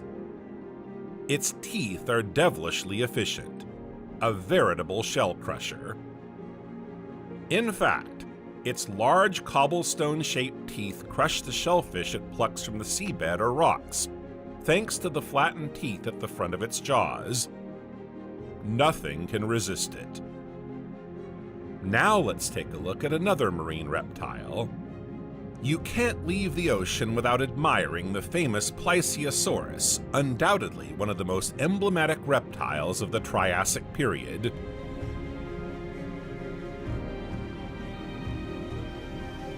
Recognizable by its barrel-shaped body, swimming legs, long neck, and small tail, the plesiosaur fascinates fans of prehistoric Mesozoic animals. This group of marine reptiles is very popular, and no doubt fueled the legend of the Loch Ness Monster. He is also known for his epic battles with ichthyosaurs, if the breathless literary works of the 19th century are to be believed. When he wasn't fighting to preserve his place and preserve his hunting territory, he was attacking schools of fish, his favorite delicacy. Its long, perfectly flexible neck enabled it to cross schools of fish. To capture its prey, it used its long, sharp teeth. Let's continue with another ichthyosaur. This time it's a Myxosaurus. It's one of the smallest marine reptiles we've seen so far. It measures around 1 meter or 3 feet and weighs just 20 kilograms or 45 pounds. Its dolphin-like, slight-arched body is equipped with a dorsal fin, pectoral fins, and a pseudocaudal fin. Despite having longer front flippers than rear ones, it seems that our ichthyosaur was rather slow. But that didn't stop it from teasing fish when it was hungry. Its many sharp teeth testify to its predatory abilities.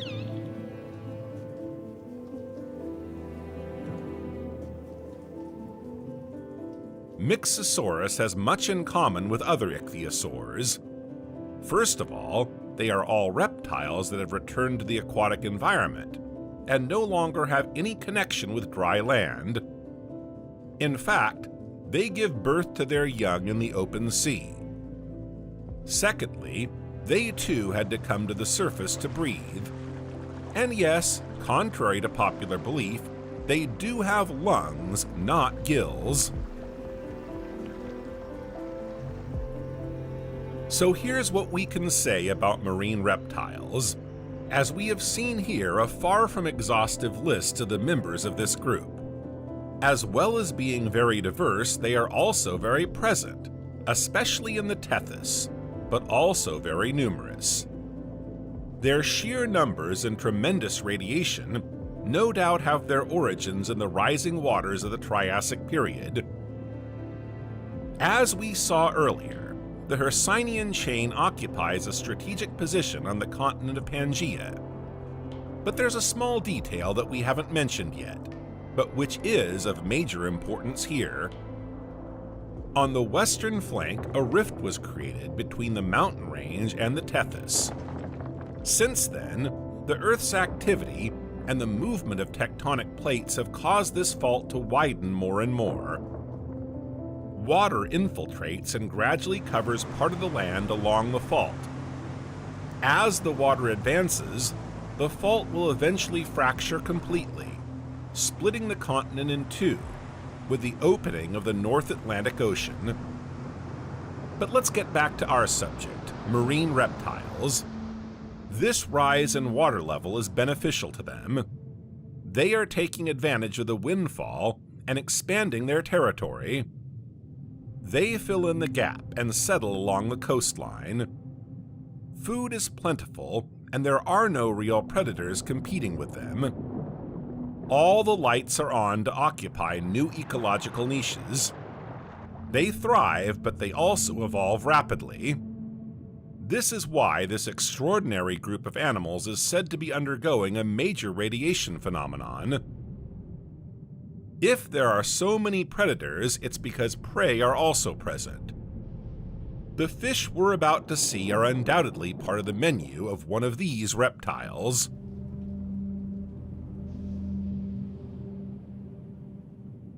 Perlitus, for example, is an actinopterygian fish. Actinopterygians are bony fish whose fins are supported by rays. It measures around 15 centimeters or 6 inches.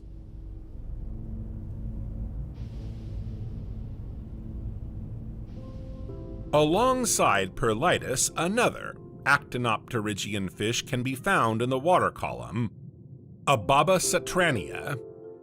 The shape is a little different and it is slightly longer, around 20 centimeters or 8 inches.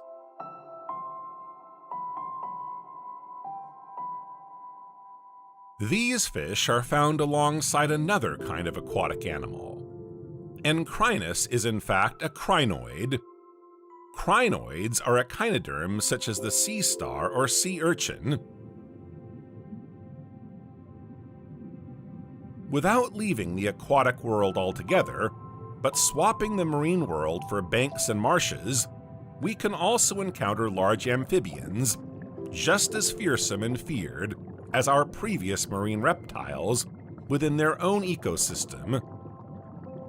The banks and coasts, like the marshes, benefit from lush plant cover.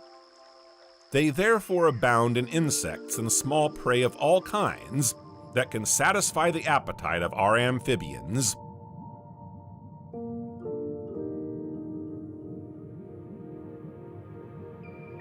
Meet Stenatosaurus, a labyrinthodont amphibian. Labyrinthodonts are large salamander-like amphibians. Some of them were giant salamanders, though, as Stenatosaurus could well have measured between 2.5 and 3.5 meters, or up to 12 feet. Their name, labyrinthodont, comes from the shape of their tooth enamel. The contact surfaces of the teeth form a kind of labyrinth. Today, an animal of this size would be very impressive and particularly frightening, despite its gentle salamander-like appearance. In the Triassic period, it appreciated marshy environments and undoubtedly hunted small fish. Despite its incredible adaptability, it will have a hard time competing with the arrival of crocodiles in the near future. What do you say we leave the wetlands behind and head a little further inland to discover the wildlife that inhabits the continent?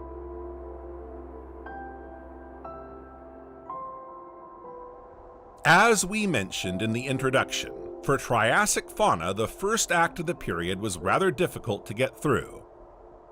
The stigmata of the Great Crisis are still very present, and it is initially the species that survive the crisis that populate Pangea.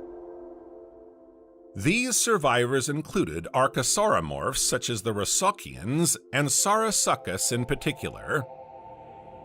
It wasn't until the Middle Triassic period that the evolution of these archosauromorphs became truly significant, as the future archosaurians gave rise to pterosaurs,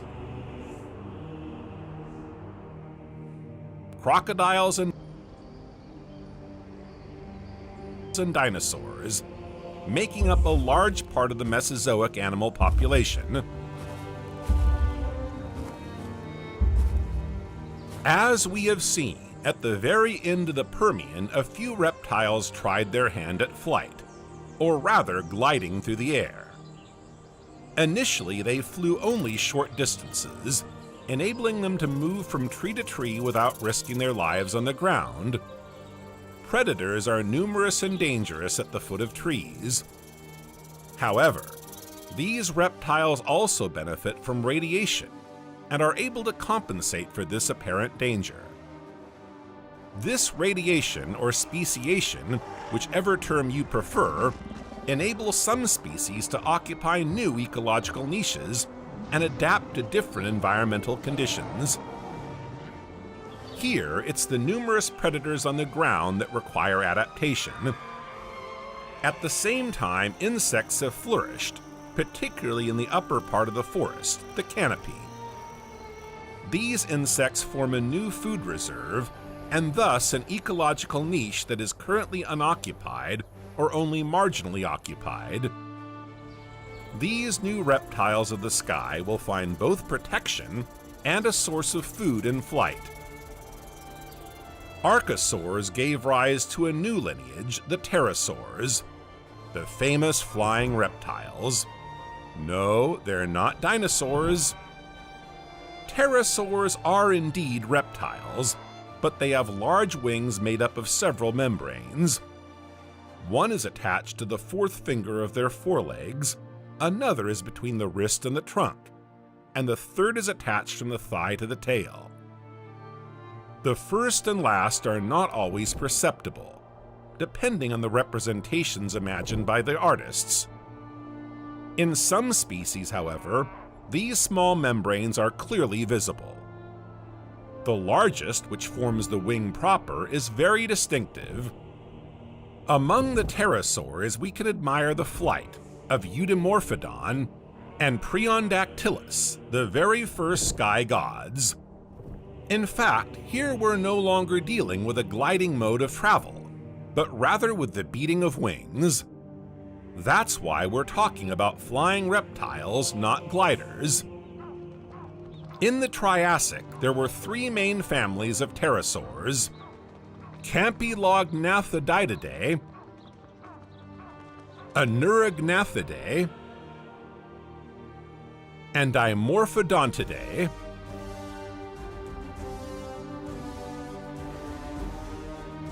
Eudimorphodon is the oldest known to date and belongs to the Campylognathodidae. It seems that this family did not continue its evolutionary process after the Triassic period. By contrast, the Aneurognathidae and Dimorphodontidae families continue to thrive and evolve.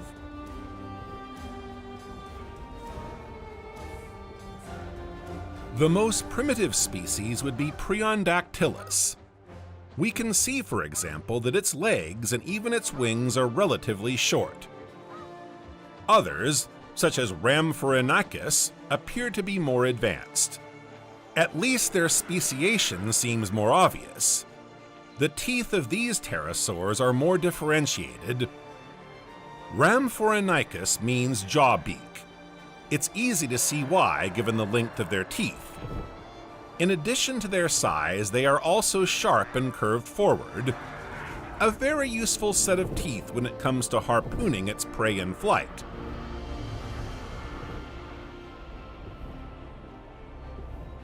The Dimorphodontidae family includes the Dimorphodon genus and the Petanosaurus genus, which means winged lizard. According to scientists, as pterosaurs evolved, two main subgroups emerged: the long-tailed Rhamphorhynchoids and the pterodactyloids.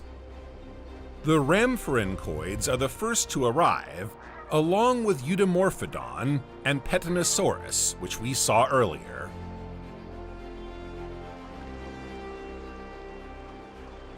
Among the oldest known pterosaurs is Austriadactylus. It belongs to the Campylognathodidae family. Austriadactylus has an estimated wingspan of around 1.2 meters or 4 feet.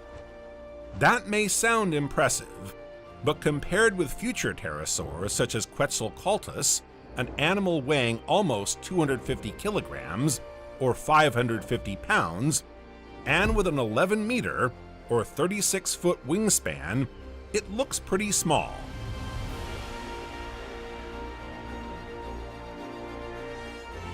The Middle Triassic was a rather flourishing period for both marine and terrestrial fauna and flora. However, the transition from the Middle Triassic to the Upper Triassic was not a smooth one. A mini-crisis, so to speak, gradually set in. Many species declined, while others took advantage of the gap to move into these new ecological niches. We saw the rise in water levels a few minutes ago during the Middle Triassic.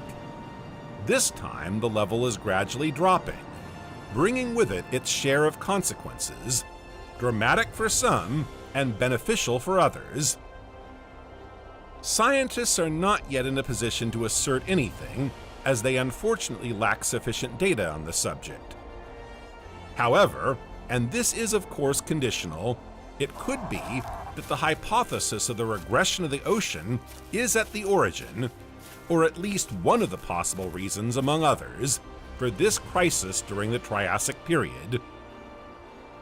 If this were true, it could be that the shrinking of the epicontinental zone by which we mean a sea bordering the continental shelf, would have upset the established order of coastal-dependent animals. This hypothesis is supported by the fact that pelagic animals, i.e., those that swim or float on the high seas, suffered very few negative consequences from this regression of the waters. They have probably simply expanded their territory. Those that depended on the coast, on the other hand, are finding it extremely difficult to survive.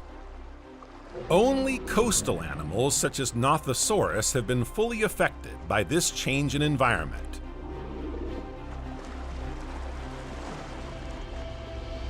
In marine reptiles, the established order was totally reshaped.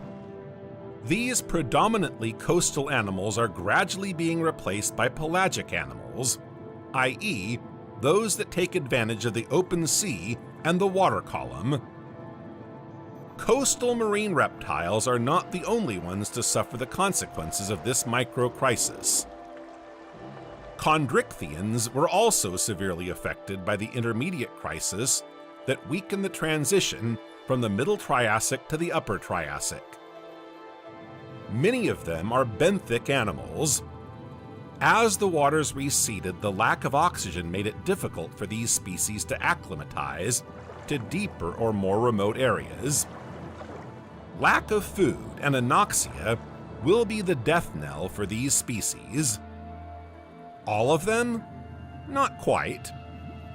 Remember, when we talked about chondrichthyans, we saw that a small handful of them had, unlike the others, finally found shelter in the deep sea. So they came through the crisis with flying colors. However, before they could go a little further to the surface, as their ancestors did at the time, it would take a long, slow evolution of almost 35 million years.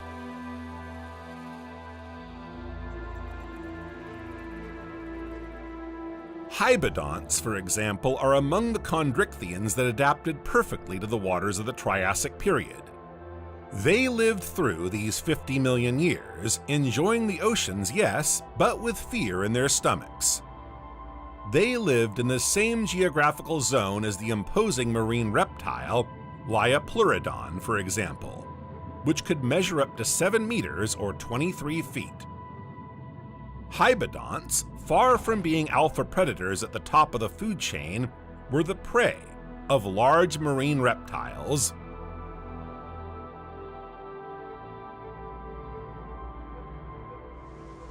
The late Triassic also saw the appearance of so-called modern sharks. The main difference between the so-called primitive sharks and the more evolved ones is their backbone.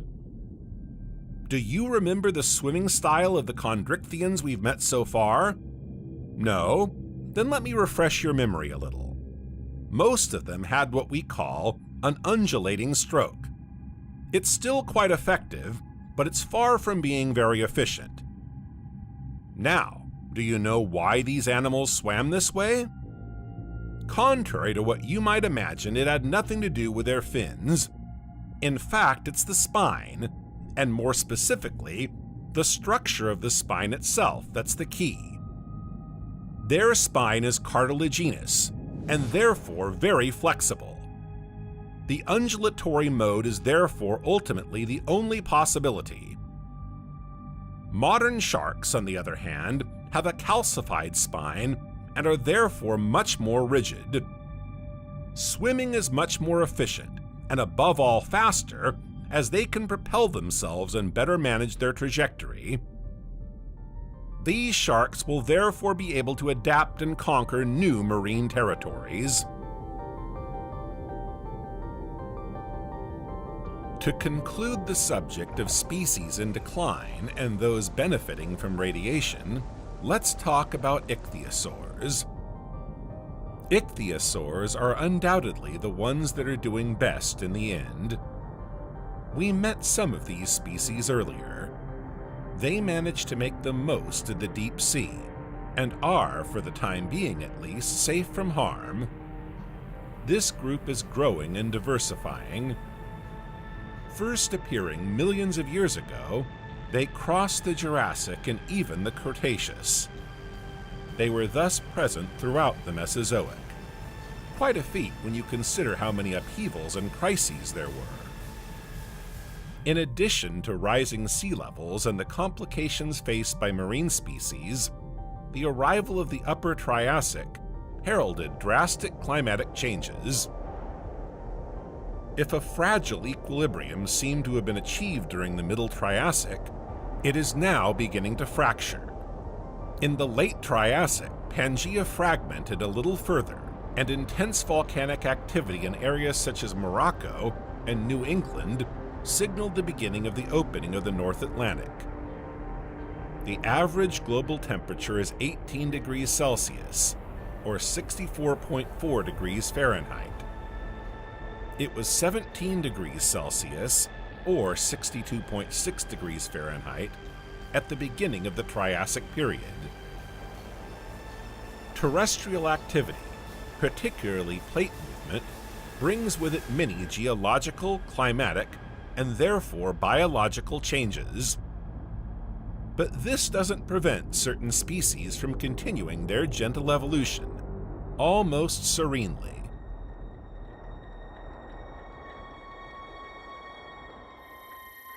The Mesozoic is a fascinating period. From an early age, children are fascinated by the animals of this period. Dinosaurs are as captivating as they are frightening.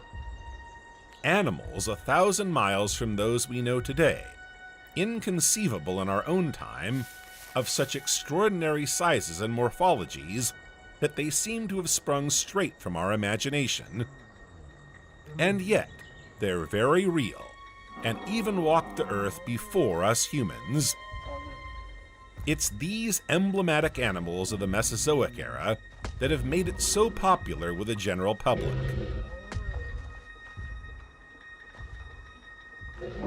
Their story begins in the Middle Triassic, but it's mainly in the Upper Triassic that a spectacular diversification takes place, to make a striking entrance on the Jurassic scene a few thousand years later. Let's go back to their beginnings to understand their evolutionary process. In the animal world of the late Paleozoic and early Mesozoic, amphibians and mammalian reptiles gradually gave way to diapsid reptiles. Among the latter, as we have seen, archosaurs underwent significant adaptive radiation. They gave rise to groups that disappeared at the end of the Triassic, such as the phytosaurs, attosaurs, and the Rosocians, as well as the crocodiles and the pterosaurs that we recently left behind. But the ones we remember most are undoubtedly the dinosaurs. Their history begins with the dinosauromorphs.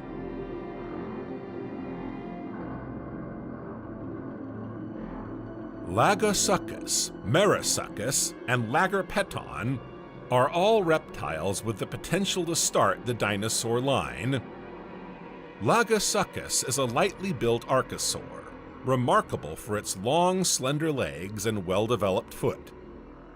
Here we see the characteristics of the first dinosaurs taking shape. It is, however, much smaller than its descendants. It measures just 40 centimeters or 16 inches in length, and weighs just 100 to 200 grams. Its name means crocodile rabbit.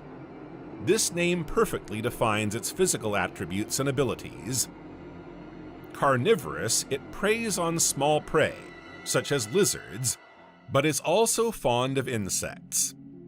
Although it moves around on all fours most of the time, it can also rise easily on its hind legs and even run. It is therefore an agile predator, able to use its speed to hunt prey and escape from larger predators.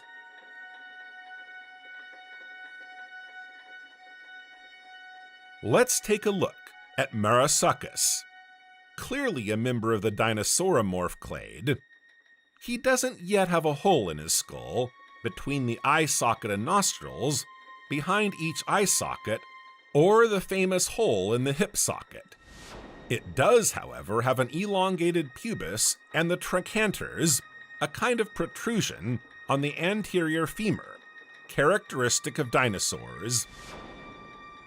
Research and studies are still going on today to get closer every day to reality, and above all, to the truth about the history of our planet and its past inhabitants. According to recent studies, other species such as Silosaurus are probably even closer to the first dinosaurs than Marasuchus. With the passage of time, it's always difficult to be definitive about such ancient origins.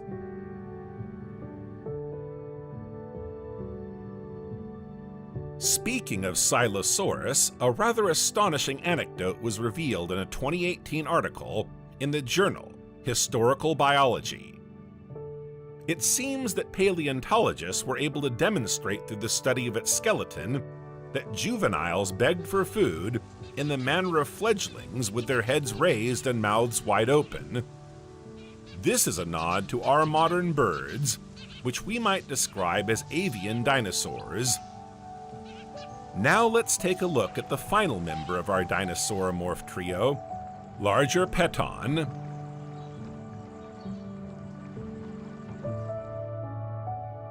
Measuring 70 centimeters or 28 inches long, his body is built for running. It has elongated hind legs and a highly developed tibia. There are also some similarities with early dinosaurs, or at least characteristics that could have given rise to the dinosaur lineage. One of Largerpeton's astonishing abilities, based on the study of its toes on the hind legs, is that it was undoubtedly a jumping animal, or at least capable of this little feat. Knowing that it was certainly an insectivore, this type of ability would indeed have been an asset when hunting insects. So that's what we can say about the first dinosauromorphs. If we follow the thread of our history and the evolutionary processes of these different species, we can see that things were moving very fast in the animal world at this time. While the first dinosauromorphs were developing, pterosaurs occupied the skies and marine reptiles invaded the oceans. Over thousands of years on land, territories were divided between dinosaurs and crocodilians, and at first the dinosaurs clearly had the advantage. They developed faster and more extensively than the crocodilomorphs. Dinosaurs were able to radiate so rapidly because they easily counter crocodiles and seem better adapted to their environment.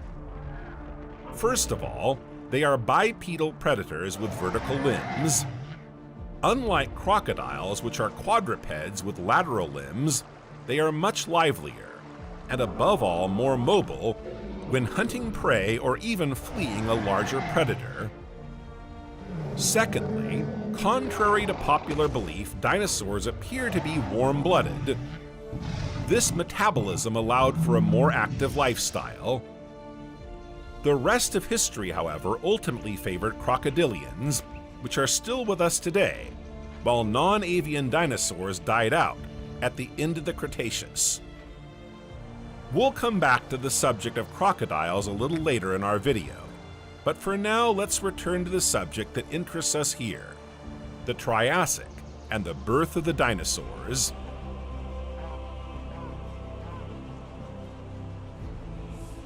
Their rise, development, and in particular their diversification were very rapid. As early as the Triassic period, just a few million years after their appearance, we can already see the appearance of the two great lineages that will define the classification of this great family of dinosaurs.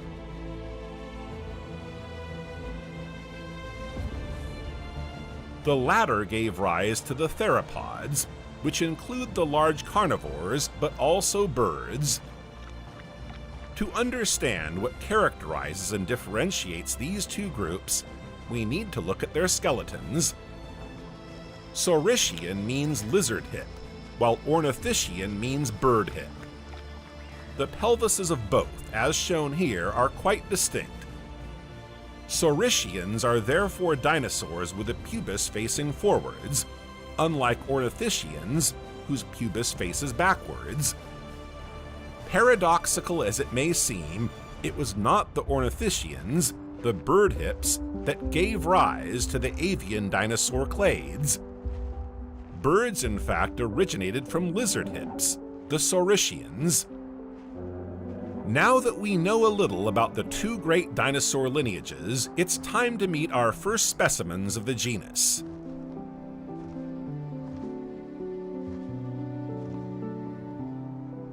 This small Upper Triassic tetrapod dinosaur is 222 million years old.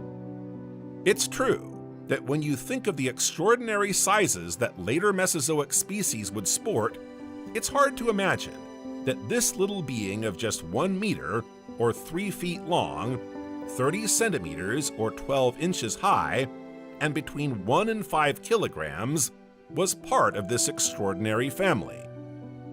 And yet, it's one of the very few dinosaurs the Earth has ever known. Bipedal, it has long hind legs but short arms.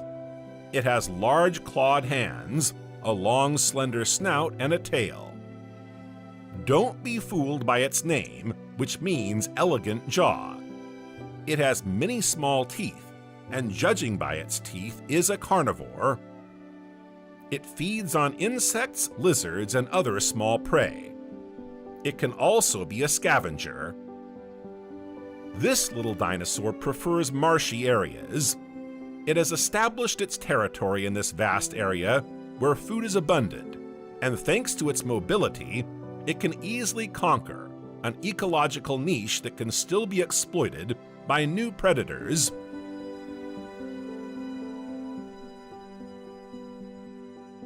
Let's take a look at another old dinosaur, so to speak, with the study of platosaurs.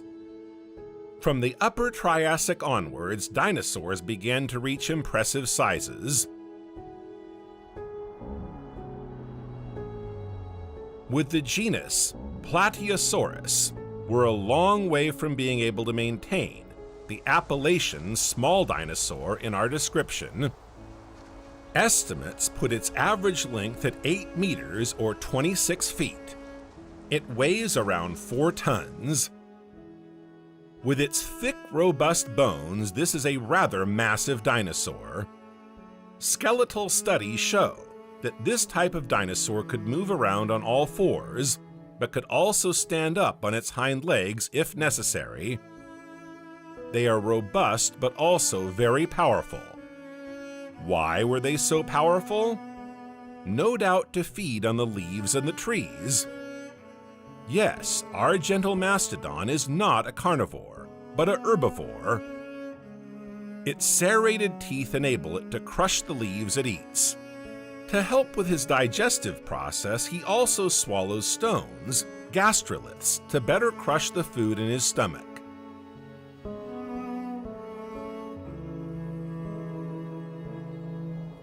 Another dinosaur, this time a carnivore, lived in what is now South America. This was Herrerasaurus. Herrerasaurus occupies a fairly large territory in valleys, where a river meanders through the middle of the land. This precious commodity attracts many animals looking for water, and therefore potential prey. It measures just over 3 meters or 10 feet long on average, and weighs between 200 and 300 kilograms, or between 440 pounds and 600 pounds. If he's not so heavy for such a respectable length, it's because his bones are long and hollow. At the time, it was undoubtedly the largest terrestrial carnivore. It attacked almost all the vertebrates in its ecosystem, including rhynchosaurs, diconodonts, and ettosaurs. A biped, it had powerful hind legs, short thighs, and long feet. This type of silhouette suggests that it was probably a good runner. It also has short arms equipped with sharp claws for lacerating prey and tearing flesh. Its sharp, curved, razor-sharp teeth were perfect for killing its victims. Thanks to its articulated jaw, once the prey is seized, it can hold it firmly in its mouth. Our Herrerasaurus shares its territory with other predators, notably a crocodile-like quadruped like Saurasuchus.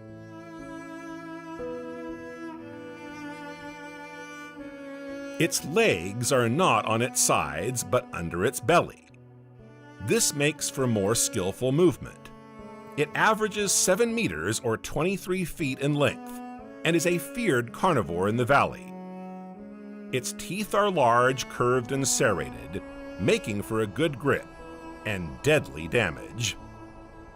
Let's take advantage of the discovery of this Saurasuchus to talk about the crocodilomorphs, which we have so far neglected in favor of dinosaurs.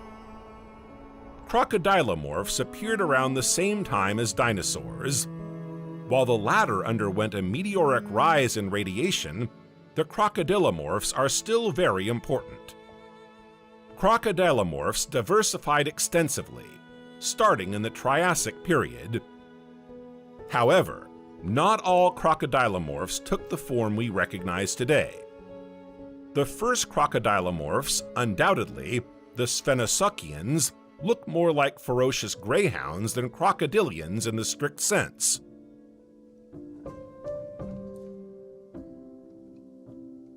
Small in stature, they are slender and slender.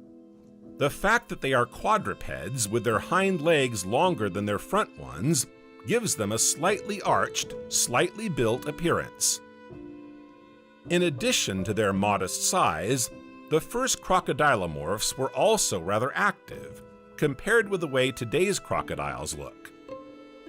While some species will find it difficult to adapt to the various changes that will take place on Earth over the coming thousands of years, other, slow-growing crocodilomorphs will make it through the ages.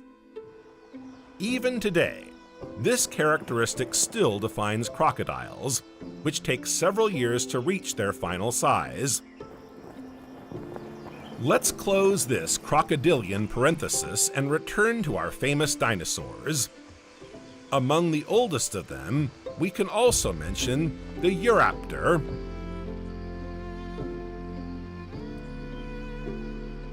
as well as being one of the oldest. The Euraptor is also one of the smallest.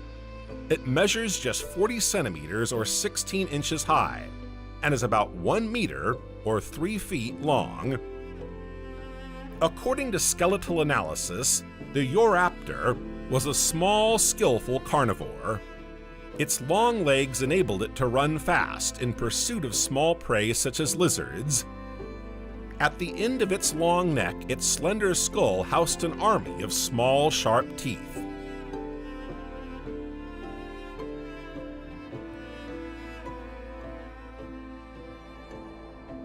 Another popular Triassic dinosaur was Colophysis. Rather slender and agile, this carnivore measured up to 3 meters or 10 feet in length, for an average of 30 kilograms or 66 pounds. It is therefore rather slender. Using its curved, crenulated teeth, it hunted fish and insects. Paleontologists have unearthed numerous fossils of this species, notably in Arizona and New Mexico. The study of these fossils has revealed a number of clues as to how these dinosaurs lived. Firstly, they probably lived in groups. There are 2 advantages to living in a herd. Group hunting is often more fruitful, and group protection is facilitated by numbers. However, despite the emergence of new clades and extraordinary lineages, despite the ability of certain species to adapt to a complex environment, despite the apparent calm and exponential diversification, once again the world is heading for chaos.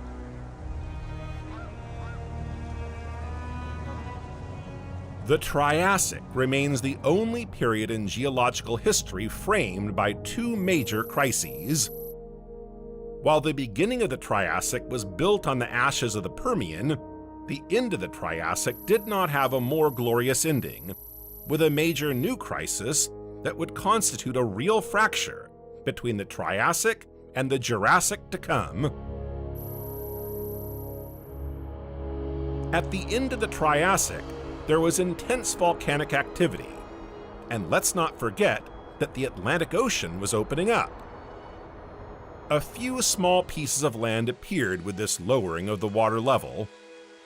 This newly hatched archipelago was the birthplace of the future Europe. Volcanic eruptions are numerous and intense, releasing massive quantities of gas and dust. The Earth continues to heat up. Another fracture, other than that of the Hercynian chain into which the Tethys rushes, takes shape at the ridge that links western Gondwana to eastern Gondwana. In addition, several medium-sized asteroids will strike the Earth. Impact craters, such as the Manicouagan crater in Labrador, with a diameter of 100 kilometers or 62 miles, bear witness to this.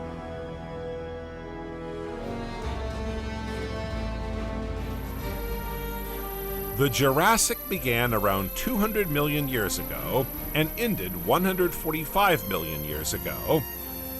The period therefore spans around 55 million years. The Jurassic takes its name from the Jura, a region of France where scientists have found limestone and numerous fossils dating from this period. Like the Triassic, the Jurassic is subdivided into three major periods, each characterized by specific events. The first is the Lower Jurassic. This first stage is a kind of introduction to the Jurassic. It began around 200 million years ago and ended around 175 million years ago. The remains of the Triassic are still very much in evidence, but significant changes are beginning to take place. This Jurassic sub-period lays the foundations, so to speak, for a new period under construction.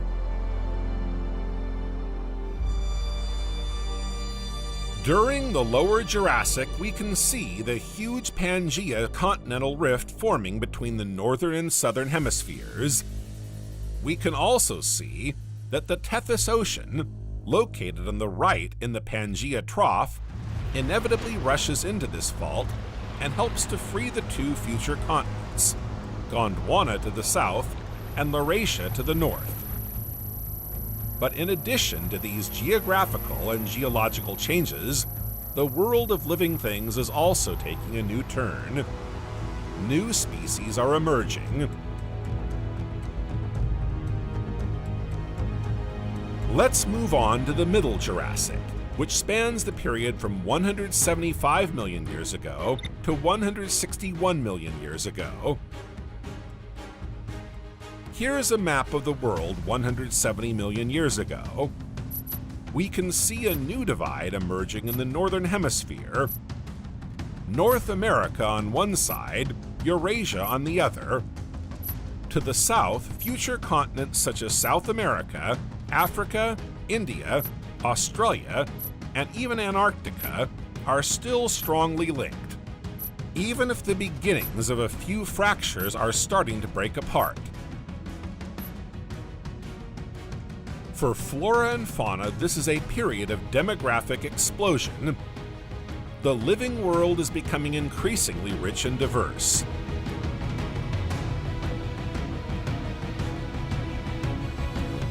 At the end of the period, around 150 million years ago, in the middle of the Upper Jurassic, from 161 million years ago to 145 million years ago, we can really see that the fractures to the south of the hemisphere are becoming more pronounced. The part of Gondwana that forms India, Australia, and Antarctica is moving further and further away from the part that still unites South America and Africa. To the north, we can also see new changes, notably on the continent that will soon form Europe. For the moment, it's just a huge archipelago in the heart of the Tethys Ocean. As you can see, geography underwent many changes during the Jurassic period. The face of the Earth as we know it today is slowly taking shape. A second continental waltz is underway. This time, it was not the formation of a single continent, but rather the formation of several perfectly distinct continents. Such geological changes have major consequences for climate.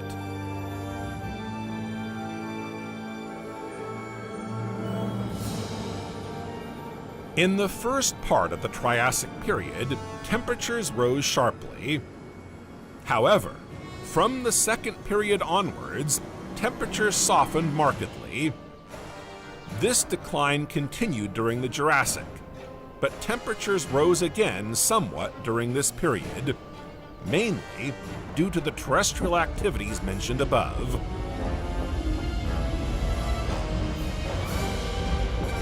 There are no polar caps yet to cool the Earth a little and slow down the sun's rays.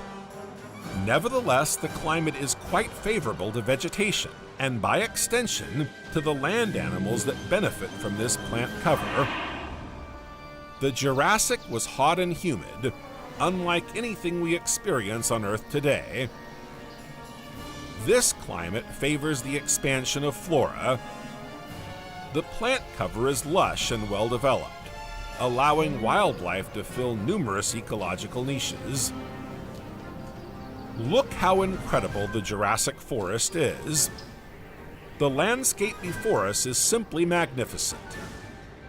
After such a crisis, such dense, lush plant cover is reassuring.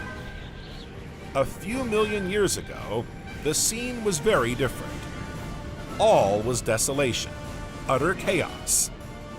This time, life seems to inhabit this forest. Let's begin our journey in the heart of this undergrowth. Afterwards, we're sure to meet some of the forest's inhabitants and discover some emblematic Jurassic species. In what landscape did our famous Jurassic dinosaurs evolve? To understand the future diversification of dinosaur species, it's important to know not only the context, but also the world in which they evolved. As we've seen, the latter benefited from a lush vegetation cover. But what does it really look like?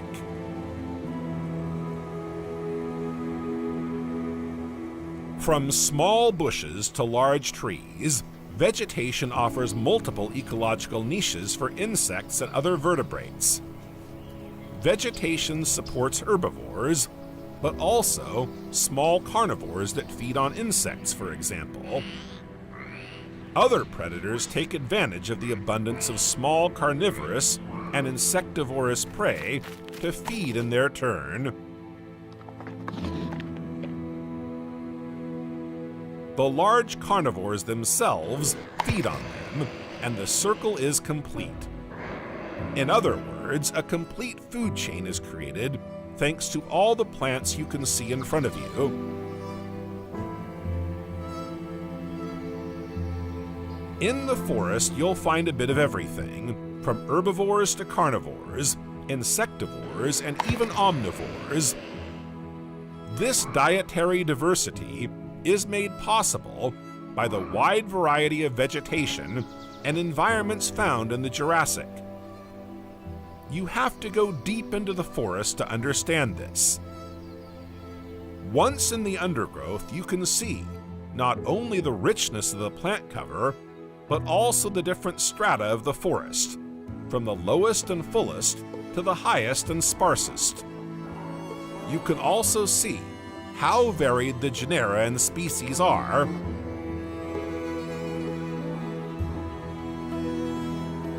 To get to the heart of Jurassic vegetation, let's start with ferns.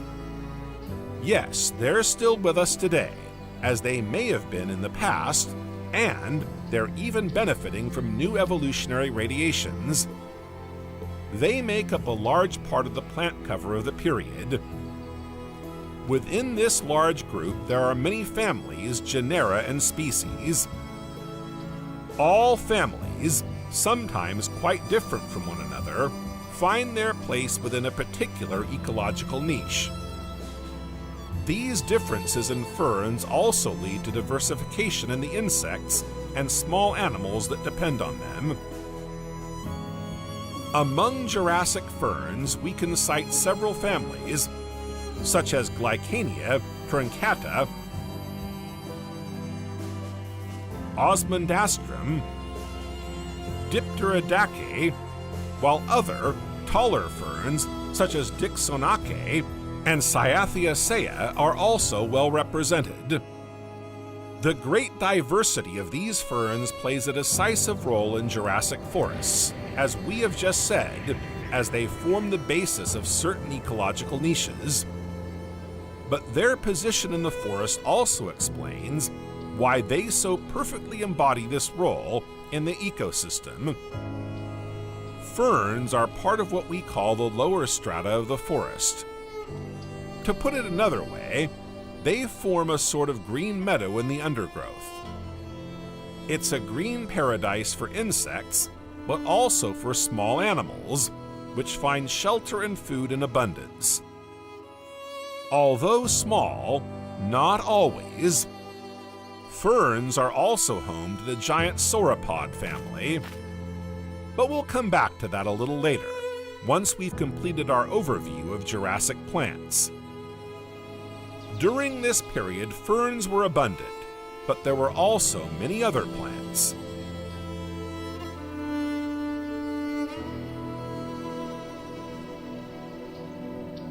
After the ferns and small bushes that form the undergrowth, there's a middle stratum and a higher stratum that make up the forest proper.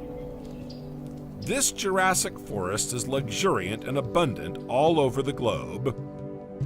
Today, it's hard to imagine that vegetation could be so abundant all over the Earth, as different continents and geological zones embody different types of climate and therefore vegetation. But in the Jurassic, even on the fringes of present-day Greenland, known for its ice and biting cold, vegetation was rich and well-developed, unlike today, when it is rather low and sparse. Three main groups of arborescent plants can be identified in the Jurassic.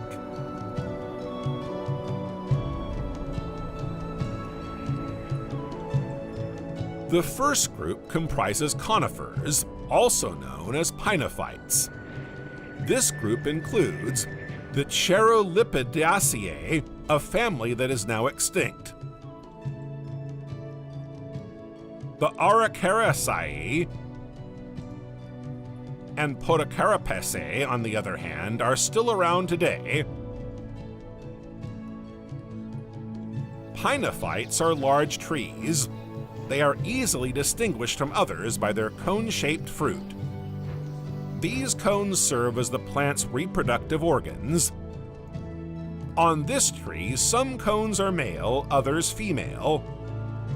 These trees are called gymnosperms. Reproduction requires a little help from Mother Nature, particularly from the wind, but also from a few insects of the Mecopteran family, which have been active since the Middle Jurassic.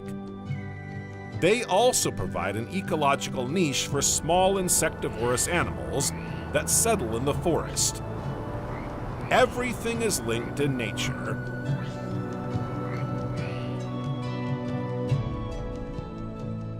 The great advantage of these pinophytes is their ability to establish themselves in a wide variety of environments, even the harshest.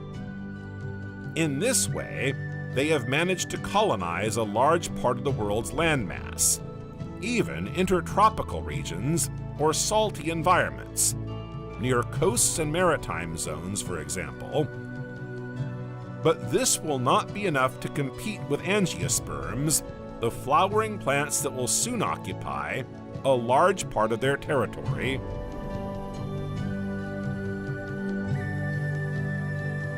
In addition to pinophytes, the forest is also populated by ginkgophytes. These species of ginkgos are the dominant trees in the canopy.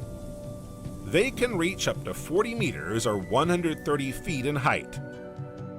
Ginkgo digitata and adiantoids can be seen in this forest.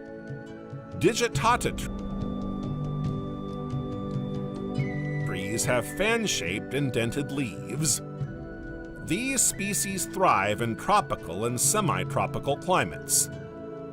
The absence of cones and their famous palmate leaves distinguish them from previous conifers. These species will also provide new opportunities for the young fauna that gradually settled on planet Earth during the Jurassic period. Let's return to the lower forest stratum. In this region, it is also colonized by another type of plant, the cycads.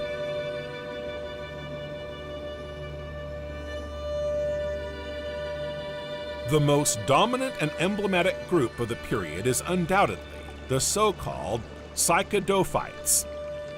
Cycads are far from reaching the heights of the previous group. Their foliage covers the lower forest floor, rather like ferns. They are found mainly in tropical zones with their characteristic hot, humid climate. This tropical zone is a highly favorable environment not only for these plants, but also for the many insects and small animals that depend on them. Some of these species, such as Pseudotenis and Nilsionia, look a little like palm trees, with a crown of large leaves that fall and form the trunk.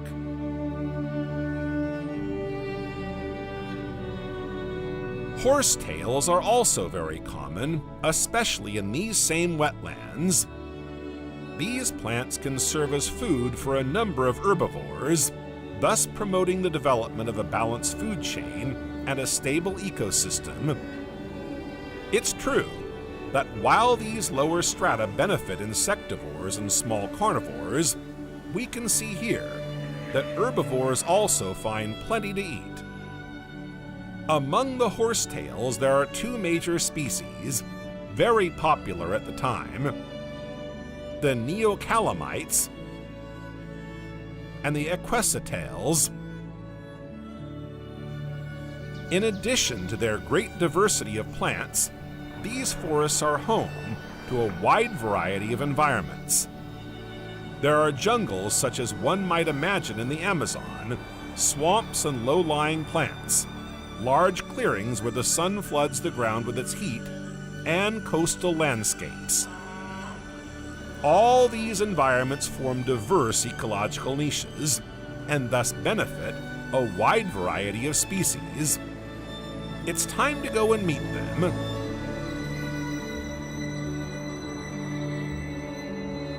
Let's stay on the edge of the forest near this swamp and begin our discovery of Jurassic fauna with a group we've been following for some time now, the amphibians.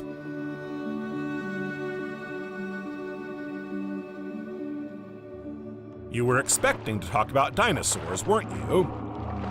When you think of Jurassic fauna, you immediately think of dinosaurs. They're the emblematic group of the Jurassic and probably the most important of the animal kingdom during this period. But we sometimes forget that many other species contributed to weaving a veritable ecosystem in which these dinosaurs were able to flourish. Each of these species is part of a greater whole, and each has a role to play in the survival of the others. Dinosaurs were far from the only species to occupy the Earth at this time, and the different groups we're now going to look at undoubtedly contributed to their rise. Let's get back to our famous amphibians.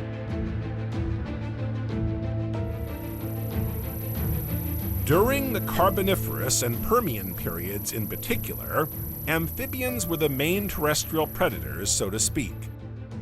Their size was sometimes much greater than we would have expected from the amphibians we know today. By the Jurassic period, they had largely lost this prominent position. Despite their great size, the amphibian population declined considerably, to the benefit of new species. After the Triassic crisis, the arrival of the first dinosaurs and the great diversification of lizards, these animals saw their ecological niche shrink dramatically, all of which logically led to a population decline. When there's no more food and a loss of territory, the species slowly dies. Despite this, a few managed to survive the Triassic period. These even managed to settle comfortably into the Jurassic. So all is not lost for our amphibians. During the Middle and Upper Jurassic, we discover a group that continues to grow to the present day through three major families. These are the Lysamphibians. They form the only surviving group of the amphibian class.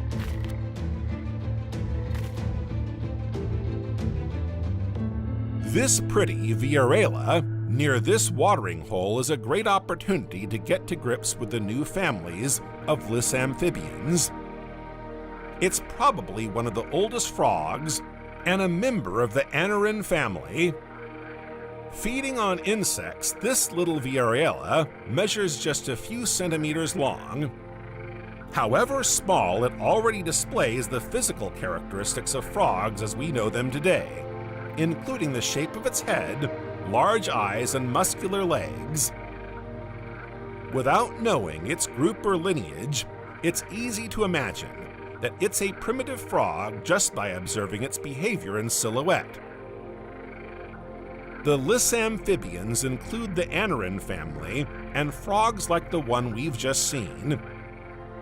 Lysamphibians also include the Urodal family, i.e. salamanders, and the Gymnophian family, vermiform amphibians also known as apodes or Cecilia. It is these last two families that will interest us now.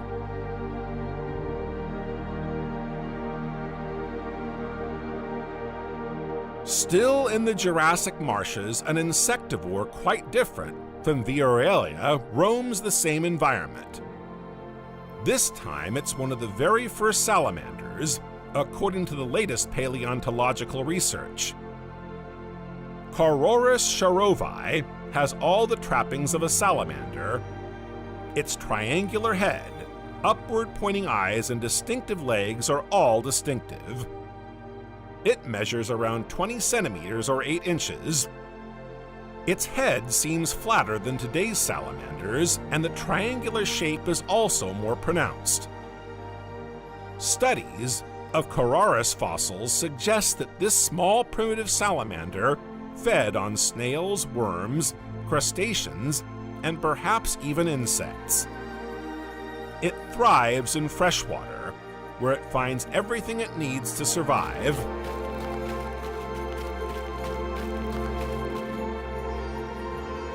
In the early Jurassic, a worm-like amphibian also appeared. We rarely think of this type of morphology when we think of amphibians, but worm-like caecilians are indeed part of this large family. They like damp, dense, warm forests. And in marshes, particularly those of North America, this Eocaecilia finds plenty to do. It measures around 15 centimeters or 6 inches long. It is therefore quite discreet. Unlike the modern caecilians we meet on the continent, this one hasn't lost its legs. If you're observant, you'll see that it has 2 small legs at the front, shortly after the head, and 2 more at the back, close to the tail. Modern caecilians have poor eyesight and often live underground. It is therefore possible that our Eocaecilia micropodia, with its legs and eyes a little more developed than modern specimens, enjoys the great outdoors more than its descendants. Like the other amphibians we met, it feeds on insects of all kinds. It has to be said that over the course of time, they too have diversified considerably. The Diptera group, which includes flies and mosquitoes, has seen an explosion of new species.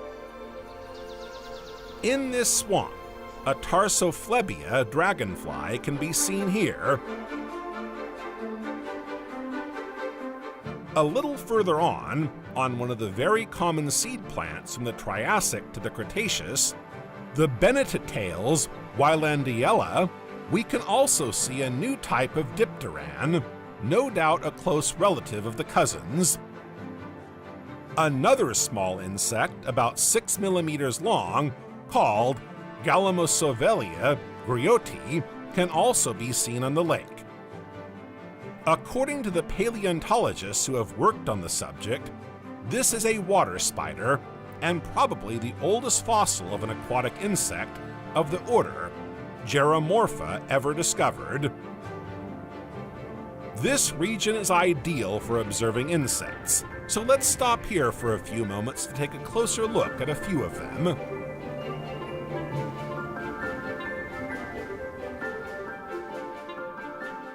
As we just mentioned, mosquitoes and flies have also undergone a major radiation and population explosion.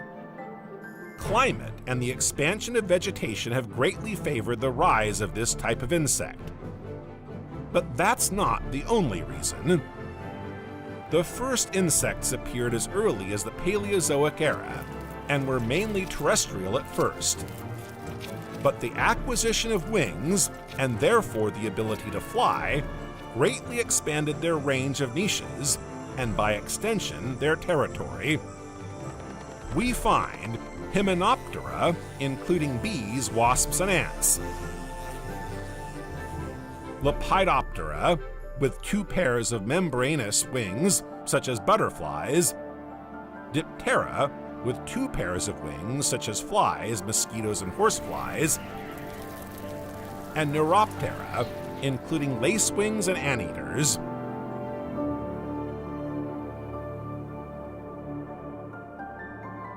One of the most represented groups of Diptera in the Jurassic is undoubtedly the Strashyllidae. This group comprises 2 genera, Strashilla and Vocilla. These flies have wings, contrary to what scientists first thought when studying fossils, particularly those preserved in amber. What led them astray were the fossil remains, without wings. The explanation actually lies in their deciduous wings. Like many modern insects such as ants, these flies probably lost their wings after mating. Sexual dimorphism is also noticeable in these species. Males have enlarged hind legs. This can be explained by mating requirements, since during their lovemaking the male has to position himself above the female and hold on with his hind legs.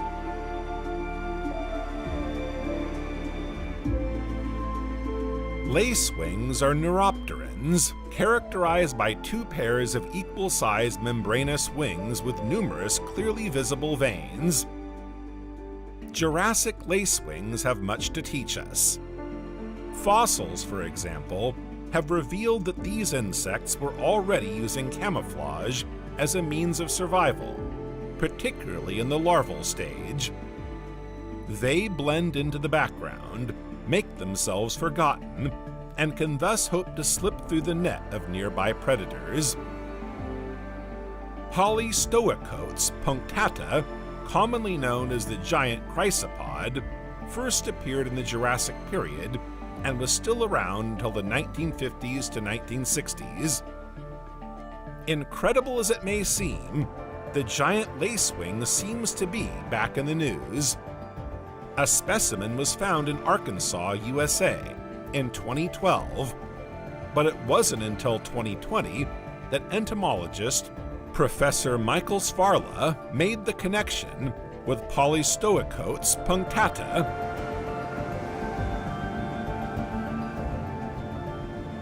Insects don't just thrive in the forest. In the aquatic environment, many species are also abundant.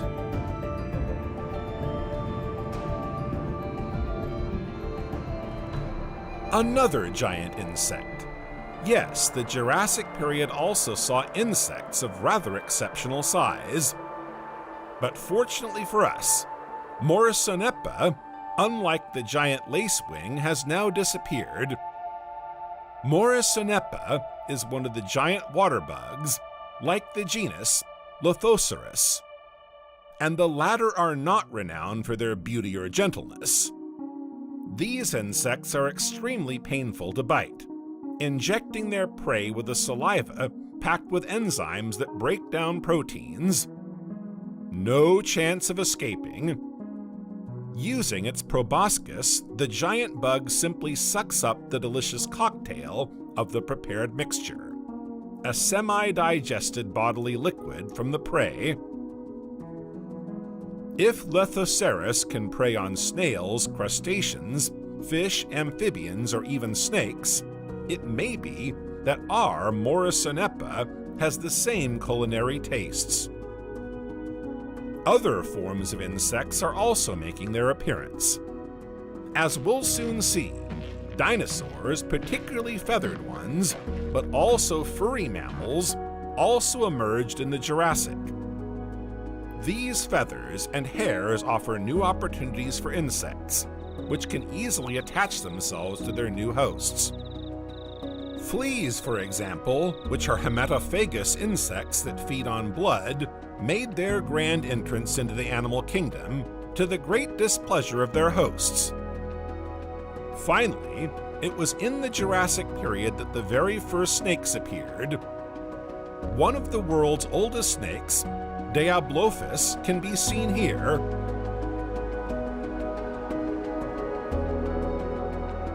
Diablophis, as well as Portugalophis and Parvoraptor, are primitive snakes. Of course, they have much in common with our present-day snakes, notably the particular shape of their skulls, but they also have a few differences. According to fossil studies, even if the remains are few and often incomplete, paleontologists have reason to believe that these snakes still had their legs. If we summarize the Jurassic context seen in this first part of the video, we can see that plants, insects, amphibians, snakes, and other small animals of the forest and lower vegetation provided a rich ecosystem and varied ecological niches. Each in its own way helped the expansion of the dinosaurs.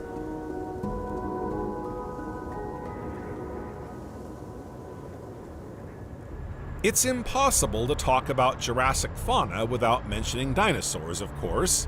So here we are at last, right in the heart of the Jurassic, facing those famous dinosaurs. They are the emblematic animals of the period. They were very diverse in the Jurassic period, but also very numerous. Remember, dinosaurs first appeared in the Triassic, but their presence was still rather timid. And then, after the crisis, some of them didn't survive. However, the Jurassic did not mark the end of this great group. Quite the contrary.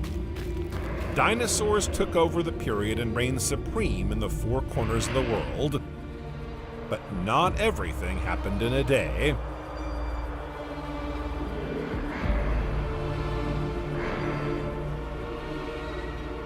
For them, it all began with the archosaurs, their common ancestor, an animal clade that includes crocodilians, birds, pterosaurs, and of course, all dinosaurs. What all these seemingly different species have in common is a particular feature of their anatomy, the gizzard. This muscular part is used to crush hard food. Over the millennia, archosaurs formed various lineages, including the one we're particularly interested in now, the dinosaurs. their emergence was still rather fragile at the beginning of the Triassic period, especially as the first specimens were already facing major difficulties that were to slow down their evolution initially: the biological crisis that marked the end of the first Mesozoic period. First of all, it took time for nature to recover from the obstacles placed in its path. The Jurassic therefore represents an initial period of calm. The Lower Jurassic in particular is a transitional period when nature and the living world gradually reassert their rights. Some species die out, others survive, and that's about it. No major radiation, no demographic explosion of any species. But once the Lower Jurassic is over, the Middle Jurassic is marked by a great explosion of diversification and the development of numerous species. This demographic and radiative explosion continues into the Upper Jurassic, and the vast majority of these species belong to the vast dinosaur family. From the Middle Jurassic onwards, the era of the dinosaurs was truly established. Adaptations, radiations, evolutions, diversifications, demographic explosions, everything came together for dinosaurs to become major players in the Jurassic period, and more broadly, in a large part of the Mesozoic. While two major groups of dinosaurs had already appeared in the Triassic, the diversity of ornithischians and saurischians exploded in the Jurassic.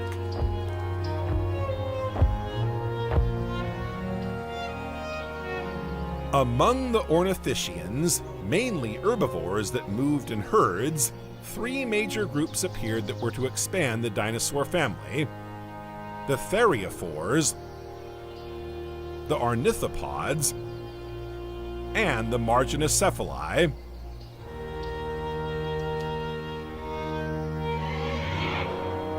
The suborder theriophores means shield-bearer in ancient Greek. This gives you a clue as to what makes this group so special. Although they are mostly quadrupedal herbivores, their distinctive feature is their backs, which are armored with bony plates, spikes, or spurs, depending on the species.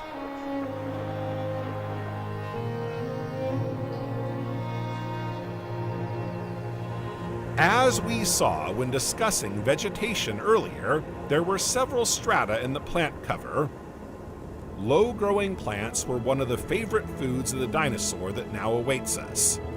It's a very popular dinosaur, recognizable by its famous bony plates alternating in two rows on its back. This is the famous Stegosaurus. His body is quite stocky, but his head is rather small compared to the rest of his body.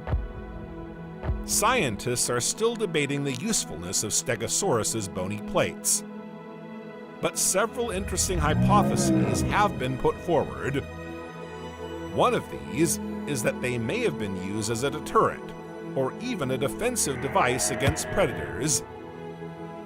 Stegosaurus, especially juveniles, were preyed upon by dinosaurs such as Allosaurus and Ceratosaurus. Recent research also suggests that these plates were gorged with blood and therefore sported a bright red hue that could also greatly intimidate any bold predator.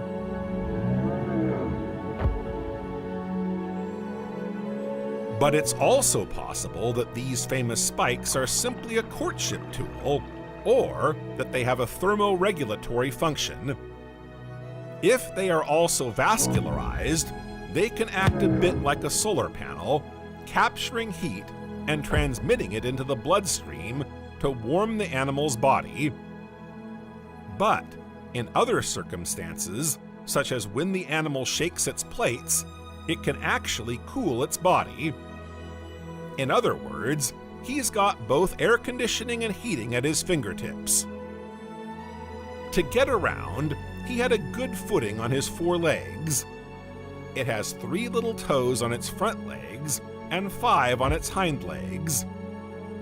There are pads under each of them. On the other hand, his posture is a little unusual. If you look at its silhouette, you'll see that its front legs are shorter than its hind legs. The tail is well above the ground, while the head is relatively low. This morphology can be explained by the type of food it consumes, since it feeds on plants low to the ground. It has a beak and small teeth that enable it to cut and chew plants.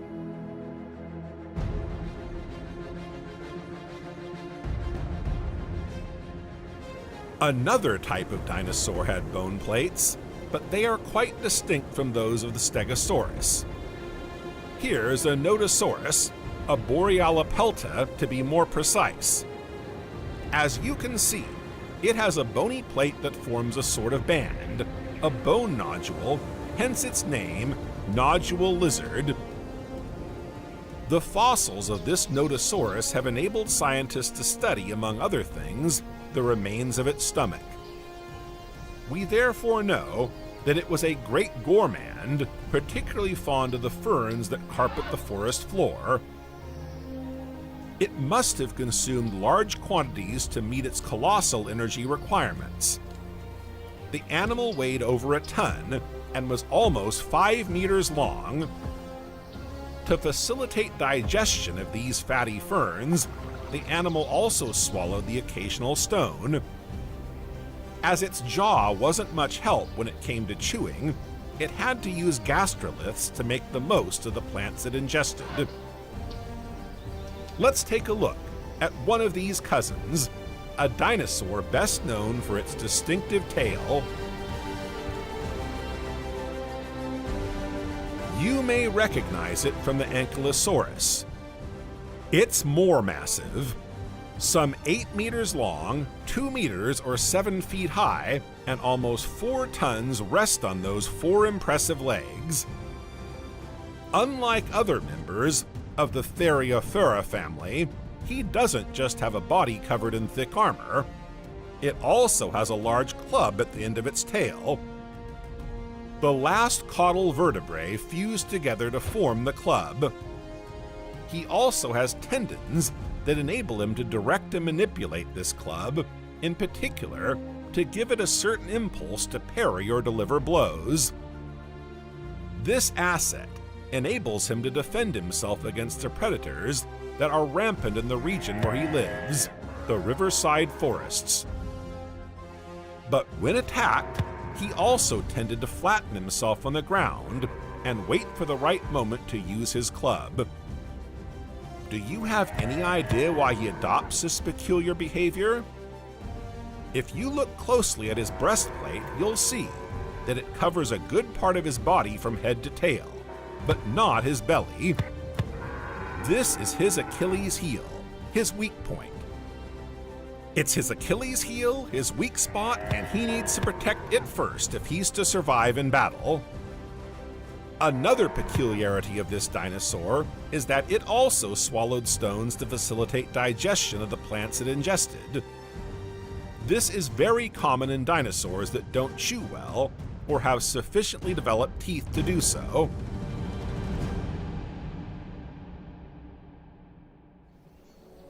Let's take a look at another type of dinosaur, the Ornithopoda. They may not be the most familiar to the general public, but they are one of the most successful and longest-lived dinosaur lineages. Just look at the great diversity of subgroups that define this branch.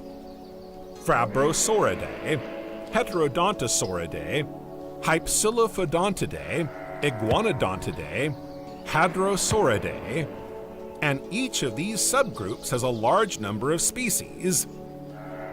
This time, the ornithopods, unlike the theriophores, are herbivores for the most part, but walk more easily on 2 rather than 4 legs. Fabrosaurs are the oldest ornithopoda, but also the most primitive. They were very small compared to other groups, between 60 and 120 centimeters, or 24 inches and 47 inches. heterodontosaurs were already a little more developed. We see the horny beak appear, but also more complex teeth. Heterodontosaurus, for example, sported 3 types of teeth: sharp teeth that formed a real jaw with fangs, and wide teeth for crushing plants. A new specimen of this group was discovered in 2012, even though it was discovered much earlier. Pegomastax africanus is an astonishing little animal, measuring 45 centimeters or 18 inches long. While its skull is reminiscent of a parrot, its body is more like that of a porcupine and its teeth more like those of a small feline carnivore. Despite its sharp fangs and canines, it's definitely a herbivore, and perhaps even frugivorous, to be quite precise.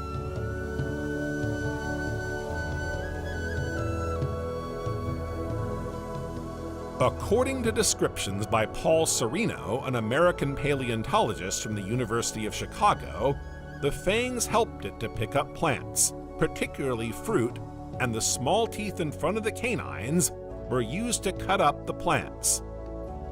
It's also possible that these teeth were used to defend against predators or to protect their territory, for example. The Hypsilophodontidae group is best illustrated by Hypsilophodon. They can be found in every corner of the globe.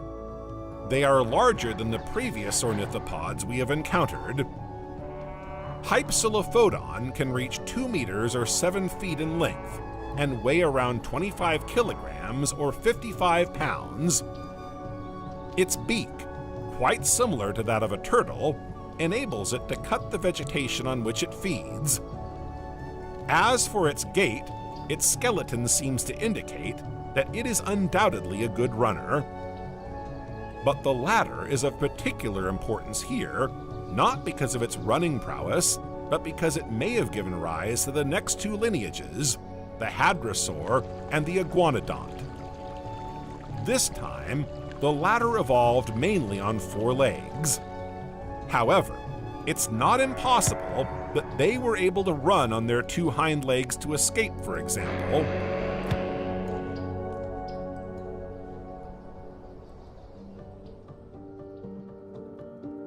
Iguanodon was the second dinosaur to be discovered in history. The name given to this group is linked to their teeth, which are quite similar to those of the iguanas we know today. They are savanna dwellers. It feeds on ferns, but also on arborescent plants such as conifers, cycads, or ginkgos, for example. He was able to get to grips with them, as he was able to chew for a long time. We mentioned this earlier in connection with vegetation, and it's important to make it clear here. As you can see from the presentation of these first dinosaur species, all the plants we have seen above provide an ecological niche for dinosaurs that are very different from one another.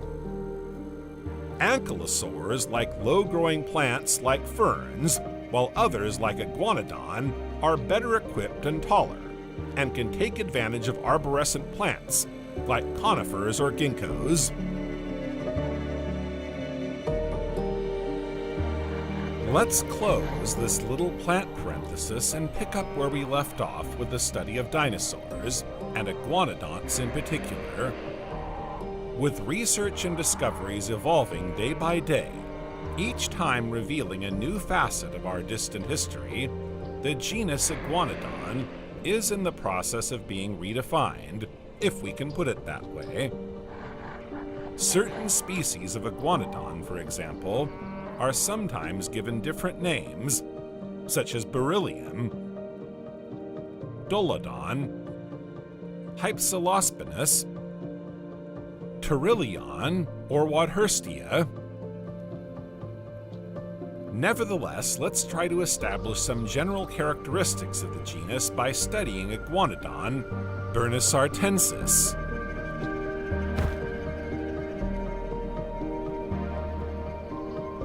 At 5 meters or 16 feet high and 9 meters or 30 feet long, it weighs almost 5 tons. This makes it one of the larger dinosaurs. This herbivore nevertheless had plenty of predators. To defend itself, it's possible that its thumb was a great help. At the very least, it enabled him to curb the ardor of his adversaries. In fact, his very sharp thumb turns into a dagger against carnivores when our iguanodon feels threatened. Another specificity of the genus is its famous duck-like beak and prehensile tongue, which enable it to tear up vegetation. The subject of its limbs and gait has long been a matter of debate among scientists. Is it a quadruped, a biped, bipedal only in its prime, or when juvenile? Although a few discoveries, notably in 2000, have cleared up a few mysteries, the vagueness is still quite relative.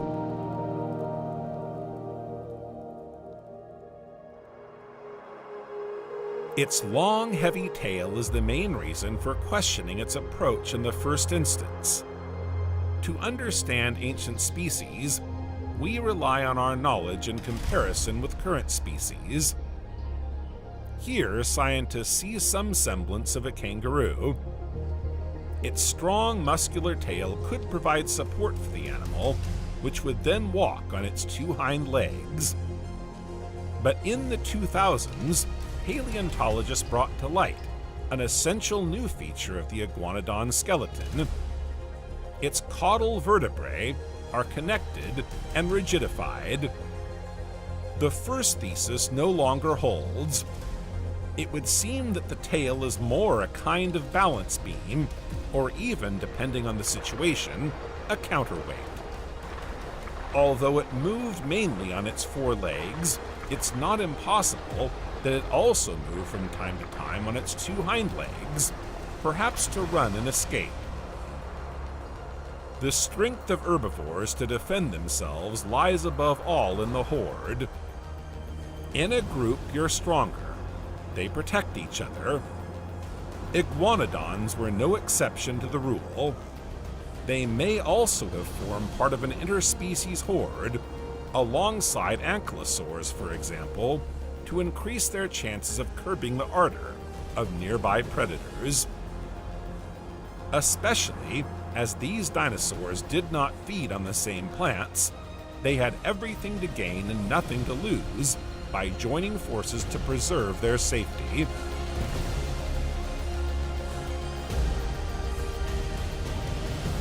Let's take a look at the last group of ornithopods, the hadrosaurs. According to certain paleontological studies, hadrosaurs are descended from iguanodonts. It's true that they share many common characteristics. For example, they share the duck beak. Hadrosaurs have a flattened skull, enlarged in the shape of a beak to enable them to reach and gather leaves from trees in tropical forests. This ability and their dentition are assets.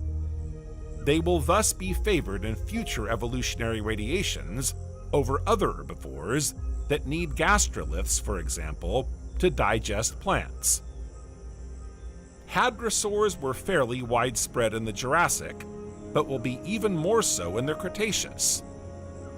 They settled all over the planet, in Asia, Europe, and North America. In fact, it was in this region that a new specimen of the genus was discovered in 2021 by students at the University of Reading in Canada. Many types of dinosaur have already been found in the region, but this time, what makes this particular fossil so unique is its age, its state of preservation, and in particular, its fossilized skin. There's no doubt that these latter elements have a lot to tell us, especially since this Hadrosaurus is thought to be a juvenile. Paleontologists may also learn more about the growth and development of these dinosaurs. Let's take a look at our final group of ornithischian dinosaurs, the marginocephalons. The marginocephalons are a special clade of dinosaurs. Although they are all herbivores, they can be bipedal or quadrupedal. What they have in common is the narrow horizontal ridge of bone at the back of their skulls. This group was to develop more extensively in the following period, the Cretaceous. But some of its members can already be seen on the Jurassic Plain. One of the best-known groups of marginocephalons is the ceratopsians. They were the group's first members. They appeared at the end of the Jurassic in present-day China. Unlike their future descendants, our first ceratopsians did not yet have the famous ruff like that of the famous Triceratops. They have an armored body and a rostral bone in the jaw. This beak-like bone enables them to tear up plants with disconcerting ease. This jaw can be seen in action in Psittacosaurus, for example.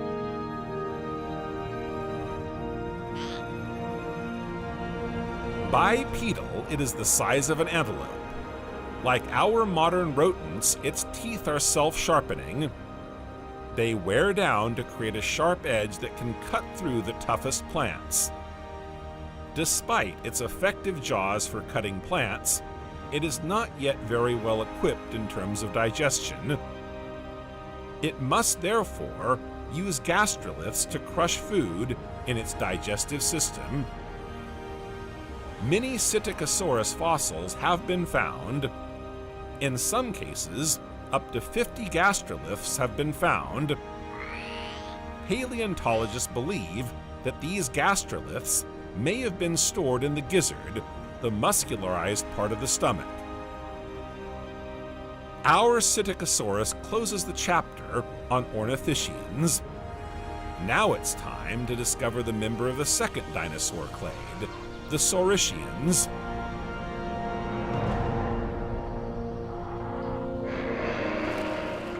In the Jurassic, the Saurischians also largely continued their evolution. The branch led to birds.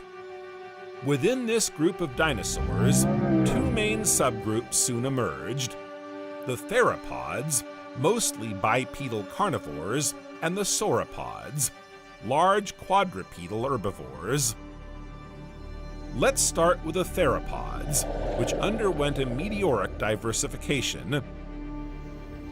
As we saw earlier, many herbivores populated the Jurassic soil. Herbivores meant prey, and prey meant predators. While herbivores were numerous, carnivores were also widely present. One of the best-known Jurassic predators is undoubtedly the Allosaurus.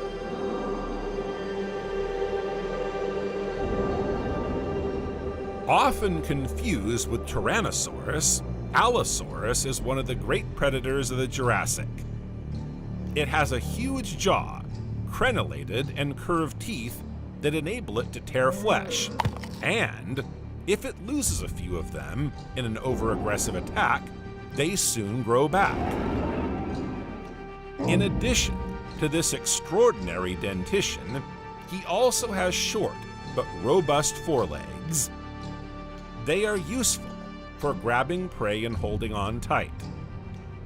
He also uses them to butcher his victims. The hind limbs are longer, but just as vigorous.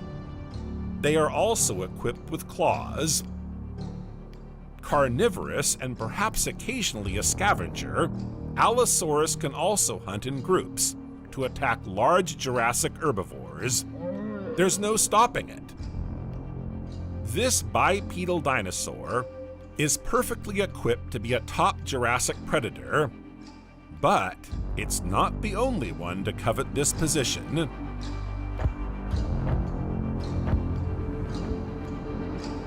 Let's take a look at the Megalosaurus. At 7 meters or 23 feet long and 3 meters or 10 feet high, It's quite imposing. It was the very first dinosaur to be described and given a name. In fact, it means great lizard in ancient Greek. It has many of the same characteristics as the Allosaurus. These include short, clawed forelimbs, longer, sturdier hind limbs, and a crenellated, blade-like jaw. It was one of the most feared predators of the Jurassic period.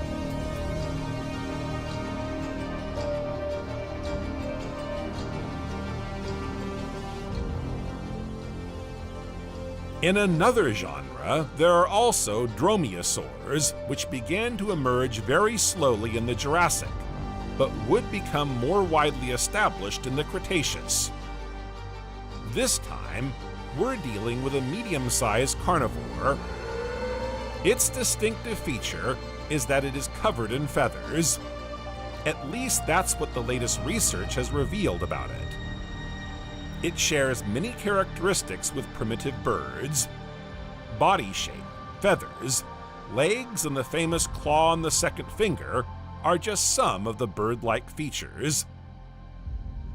This group of dinosaurs brings us to the avian dinosaurs, such as Archaeopteryx.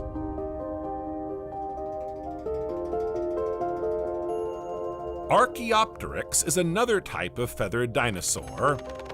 It has all the attributes of certain birds. However, its reptilian side cannot be ignored either, with characteristics that define it as a small bipedal dinosaur akin to a Compsognathus, for example. This strange bird is undoubtedly the one that makes the link between dinosaurs and birds. With its claws and long tail helping it to maintain balance, it can easily hunt insects and small animals. Speaking of small animals, isn't the Jurassic known as the Age of Giants? So what's really going on?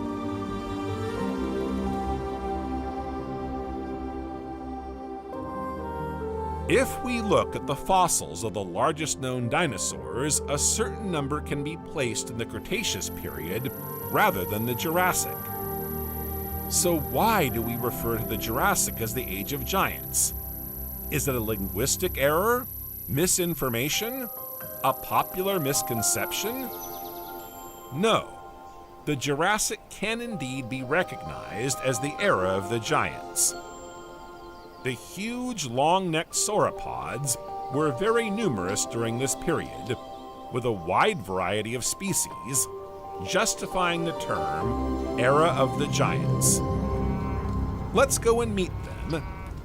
Despite their immense size, we have nothing to fear. These giants are herbivores. Incidentally, to popularize the history of dinosaurs, the term herbivore has been used until now, but it's better to call them vegetarians. Grass didn't appear until the following period, the Cretaceous. With that in mind, let's take a closer look at these famous Jurassic vegetarians.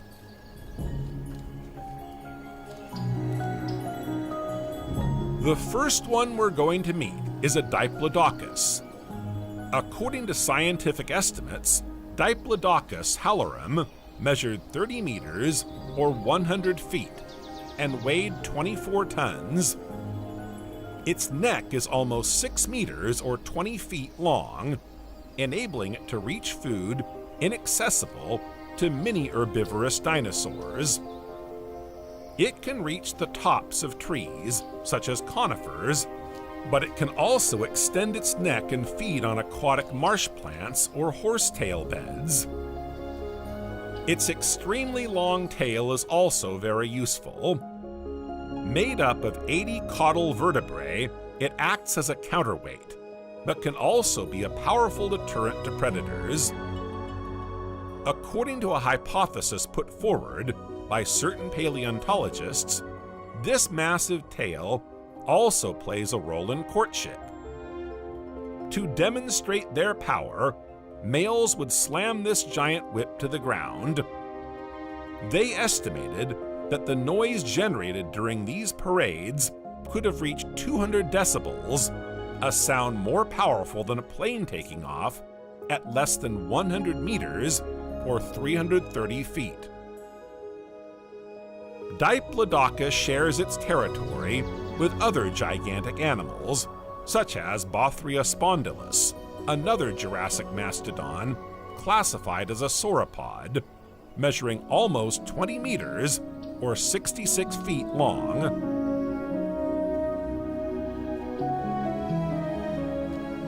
The Brachiosaurus genus is undoubtedly one of the best known to the general public. The full name of the genus's only species is Brachiosaurus altithorax. It too is one of the largest animals ever to walk the earth. It measures around 25 meters or 82 feet in length, and no less than 12 meters or 40 feet in height. Each of the vertebrae in his neck measures 70 centimeters or 28 inches, and he has 12 of them. Despite his oversized body, he has a small head. His guilty pleasure? The famous large trees we saw in the forest in the first part of the video, but also the cycads with their tender, tasty leaves. Despite its immense size, a serious competitor will soon be arriving in the Cretaceous, the Titanosaurus. After a long stroll through these Jurassic forests, it's time to see what's going on below sea level. The ocean is teeming with extraordinary creatures. Since the Triassic, the marine world has also undergone many upheavals.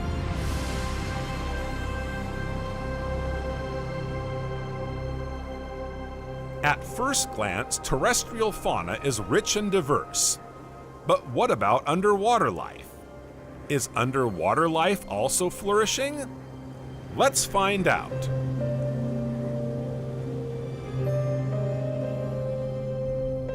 In the heart of the Jurassic Ocean, of course, we find many of our famous shell animals, which form one of the bases of the food chain. Some of them are very special. We first encountered them in the Triassic, and they continued their reign of the shallows during the Jurassic. These are the ammonites. They are so numerous and diverse that scientists consider them to be stratigraphic markers. In other words, depending on the fossil species found, they are able to determine the age of the soil. Ammonites are therefore abundant in the ocean, providing a veritable food source for small and medium-sized predators. But ammonites are not always easy prey. At least some species are undoubtedly difficult to attack by small predators. Indeed, paleontologists have unearthed an ammonite measuring almost 2 meters or 7 feet in diameter. While these cephalopods are literally swarming all over the world's waters, they are far from the only ones to roam these marine territories. Predators are on the prowl.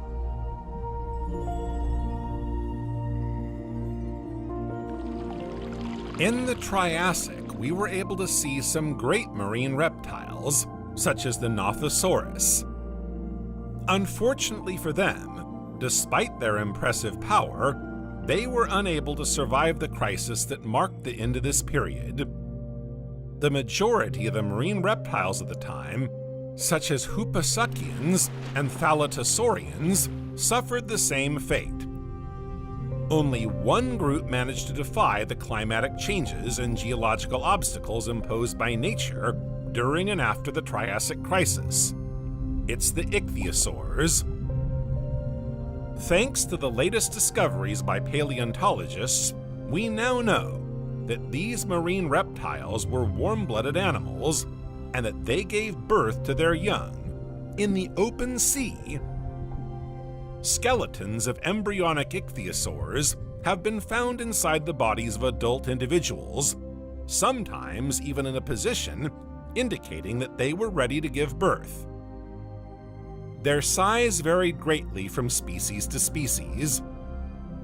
The smallest measured barely 1 meter or 3 feet in length, but the largest specimens could reach 20 meters or 66 feet. If they are often compared to dolphins, it's not just for their elongated snouts and sharp teeth, but for the similarities in their way of life. They are adapted to a pelagic lifestyle, but can also descend to the depths. They feed on fish and ammonites. Despite their formidable rise and great adaptability, the ichthyosaurs were to face stiff competition from the massive arrival of the plesiosaurs.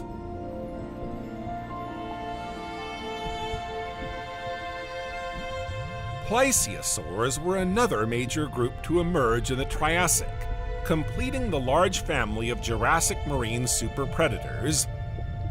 They have small heads, long necks, and bodies similar to turtles. They are also characterized by a short tail and 2 pairs of large fins. Plesiosaurus is a typical species of this order. It measures up to 5 meters or 16 feet in length. Its neck alone accounts for a large part of its length. Contrary to popular belief, its neck was not very movable. It was even rather stiff and unable to bend to feed, as swans, for example, can. It occupies more or less the same ecological niche as our Ichthyosaurus. In other words, it gradually took its place. It fed on fish and small prey, such as belemnites, animals belonging to the cephalopod clade. A fetus was found in one of the fossils studied, enabling scientists to confirm that plesiosaurs were viviparous. The female gave birth to just 1 offspring at a time. Guided by her maternal instinct, she took care of him during his early years, taking the time to teach him everything he needed to know, such as how to find the most beautiful belemnite specimens. This way, he could fend for himself later on in this blue immensity.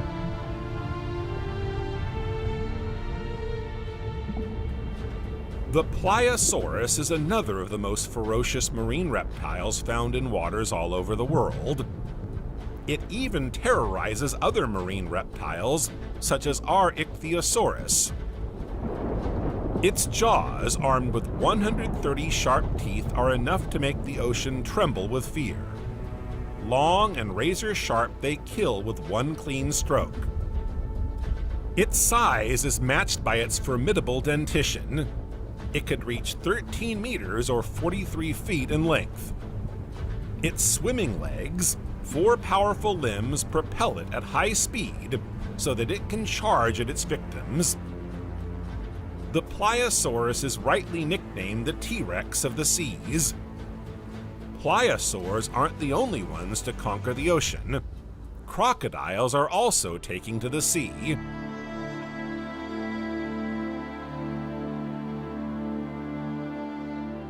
To illustrate the crocodilian order, I suggest you discover Cricosaurus bambergensis.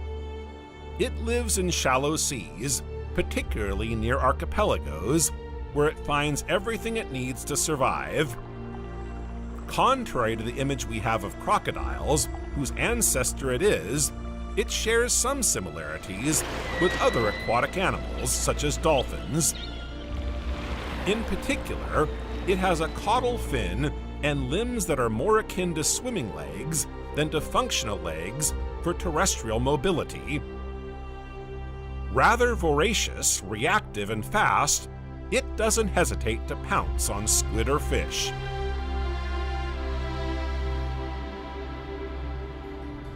During the Jurassic period, a new lineage of marine turtles appeared in the aquatic world. Fossil remains of sea turtles have been discovered in Bavaria, southern Germany. The Solnhofia parsonsi turtle. This isn't all that surprising when you consider that the region at the time was, unlike today, a kind of tropical archipelago. The sea was shallow and populated by sponge reefs of all kinds. While it's easy to recognize a turtle's silhouette, a few details show that they were not yet as evolved as our modern-day turtles. Their legs, for example, are not yet paddle-shaped, but rather finger-like. This means they can move more easily along the coast. Secondly, unlike our turtles, they are not equipped with the famous salt-eliminating glands. They do, however, have the same pointed snout and triangular head. Other species, notably those in the Plesiocheilus and Thalassemus genera, populate the archipelago. These turtles had to be wary of a powerful predator that roam both fresh and salt waters. Hybidus lived in the same geographical areas as certain marine reptiles and crocodilians. While the latter was undoubtedly preyed upon by marine reptiles twice its size, this did not prevent it from finding plenty of prey to sink its teeth into. It is a durophagous predator, meaning that no hard shell or prey frightens it. It feeds not only on belemnites, but also on other small prey, thanks to its specialized teeth. Its teeth are wide and flat, designed to crush and crush. They move quickly with their well-developed pectoral fins, making them a rather active and voracious predator. To reproduce, hybidonts lay their eggs in the water. A sort of spiral egg case was attached to the marine vegetation by a small tendril. We'll now leave the aquatic world behind us on the images of this little chord of life and head for the sky.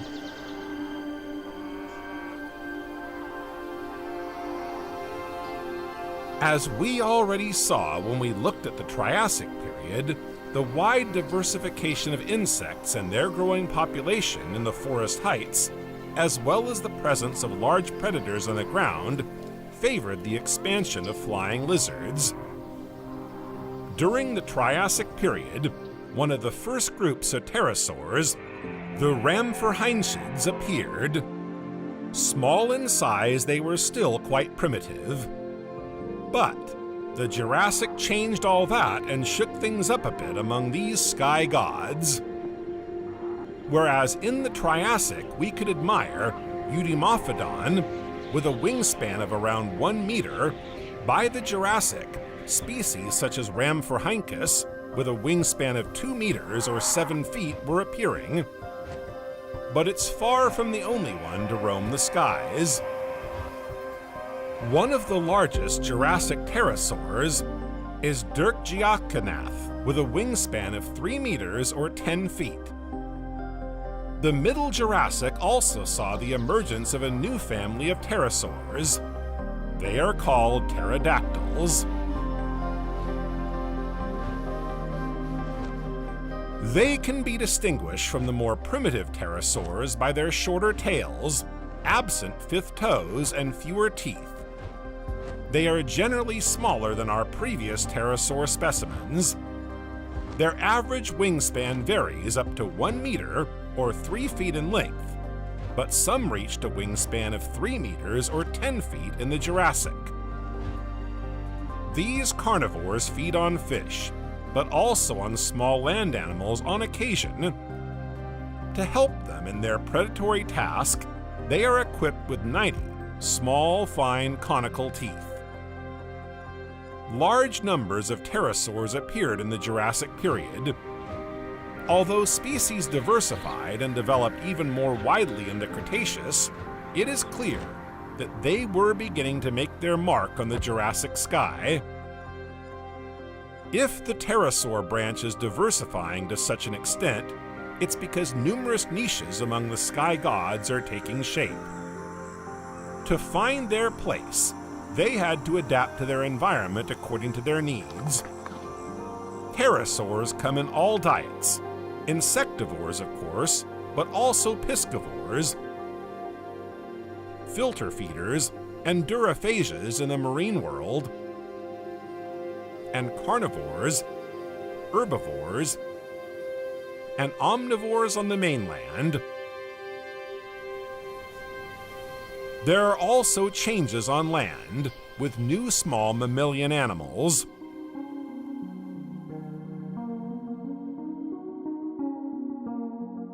In addition to the ever-popular dinosaurs that marked the history of the Mesozoic, mammals also made a timid appearance, as early as the Triassic, and continued their slow evolution during the Jurassic. Indeed, amidst the thousands of dinosaurs, it's hard to find a place for mammals in the Jurassic living world.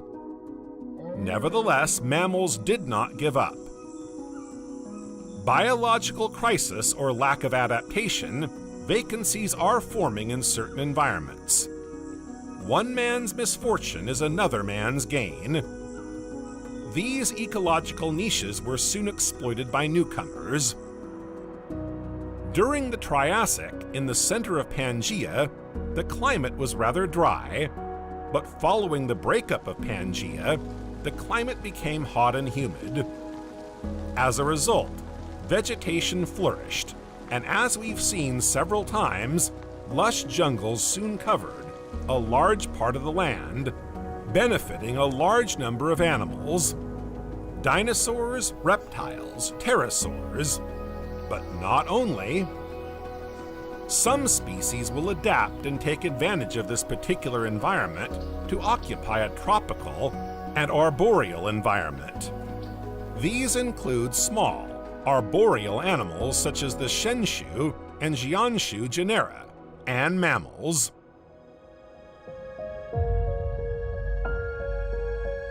Shenshu is a small animal measuring 18 centimeters or 7 inches, with a long tail of 20 centimeters or 8 inches and a weight of around 300 grams.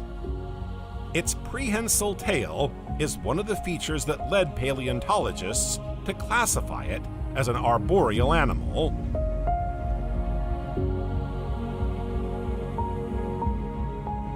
The Jianshu genus comprises 2 species, the linglong and the sonjie.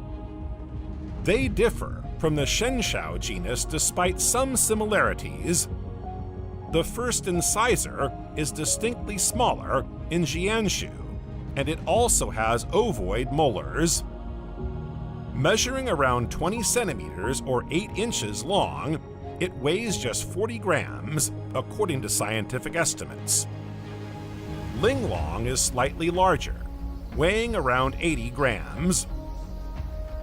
What's most striking about these 2 very special genera is not so much their arboreal nature, even if this shows a formidable adaptation within the mammalian lineage. It's also the emergence of the characteristics of the first mammals.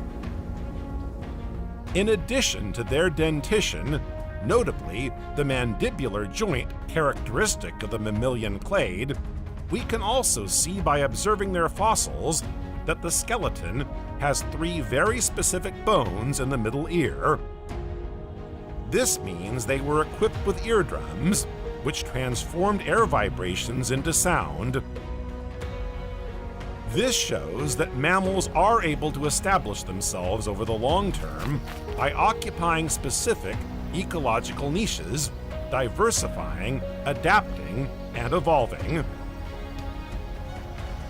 Many other surprises await us as we discover the mammalia forms, and in particular, the mammalia, the mammals that gave rise to our contemporary fauna.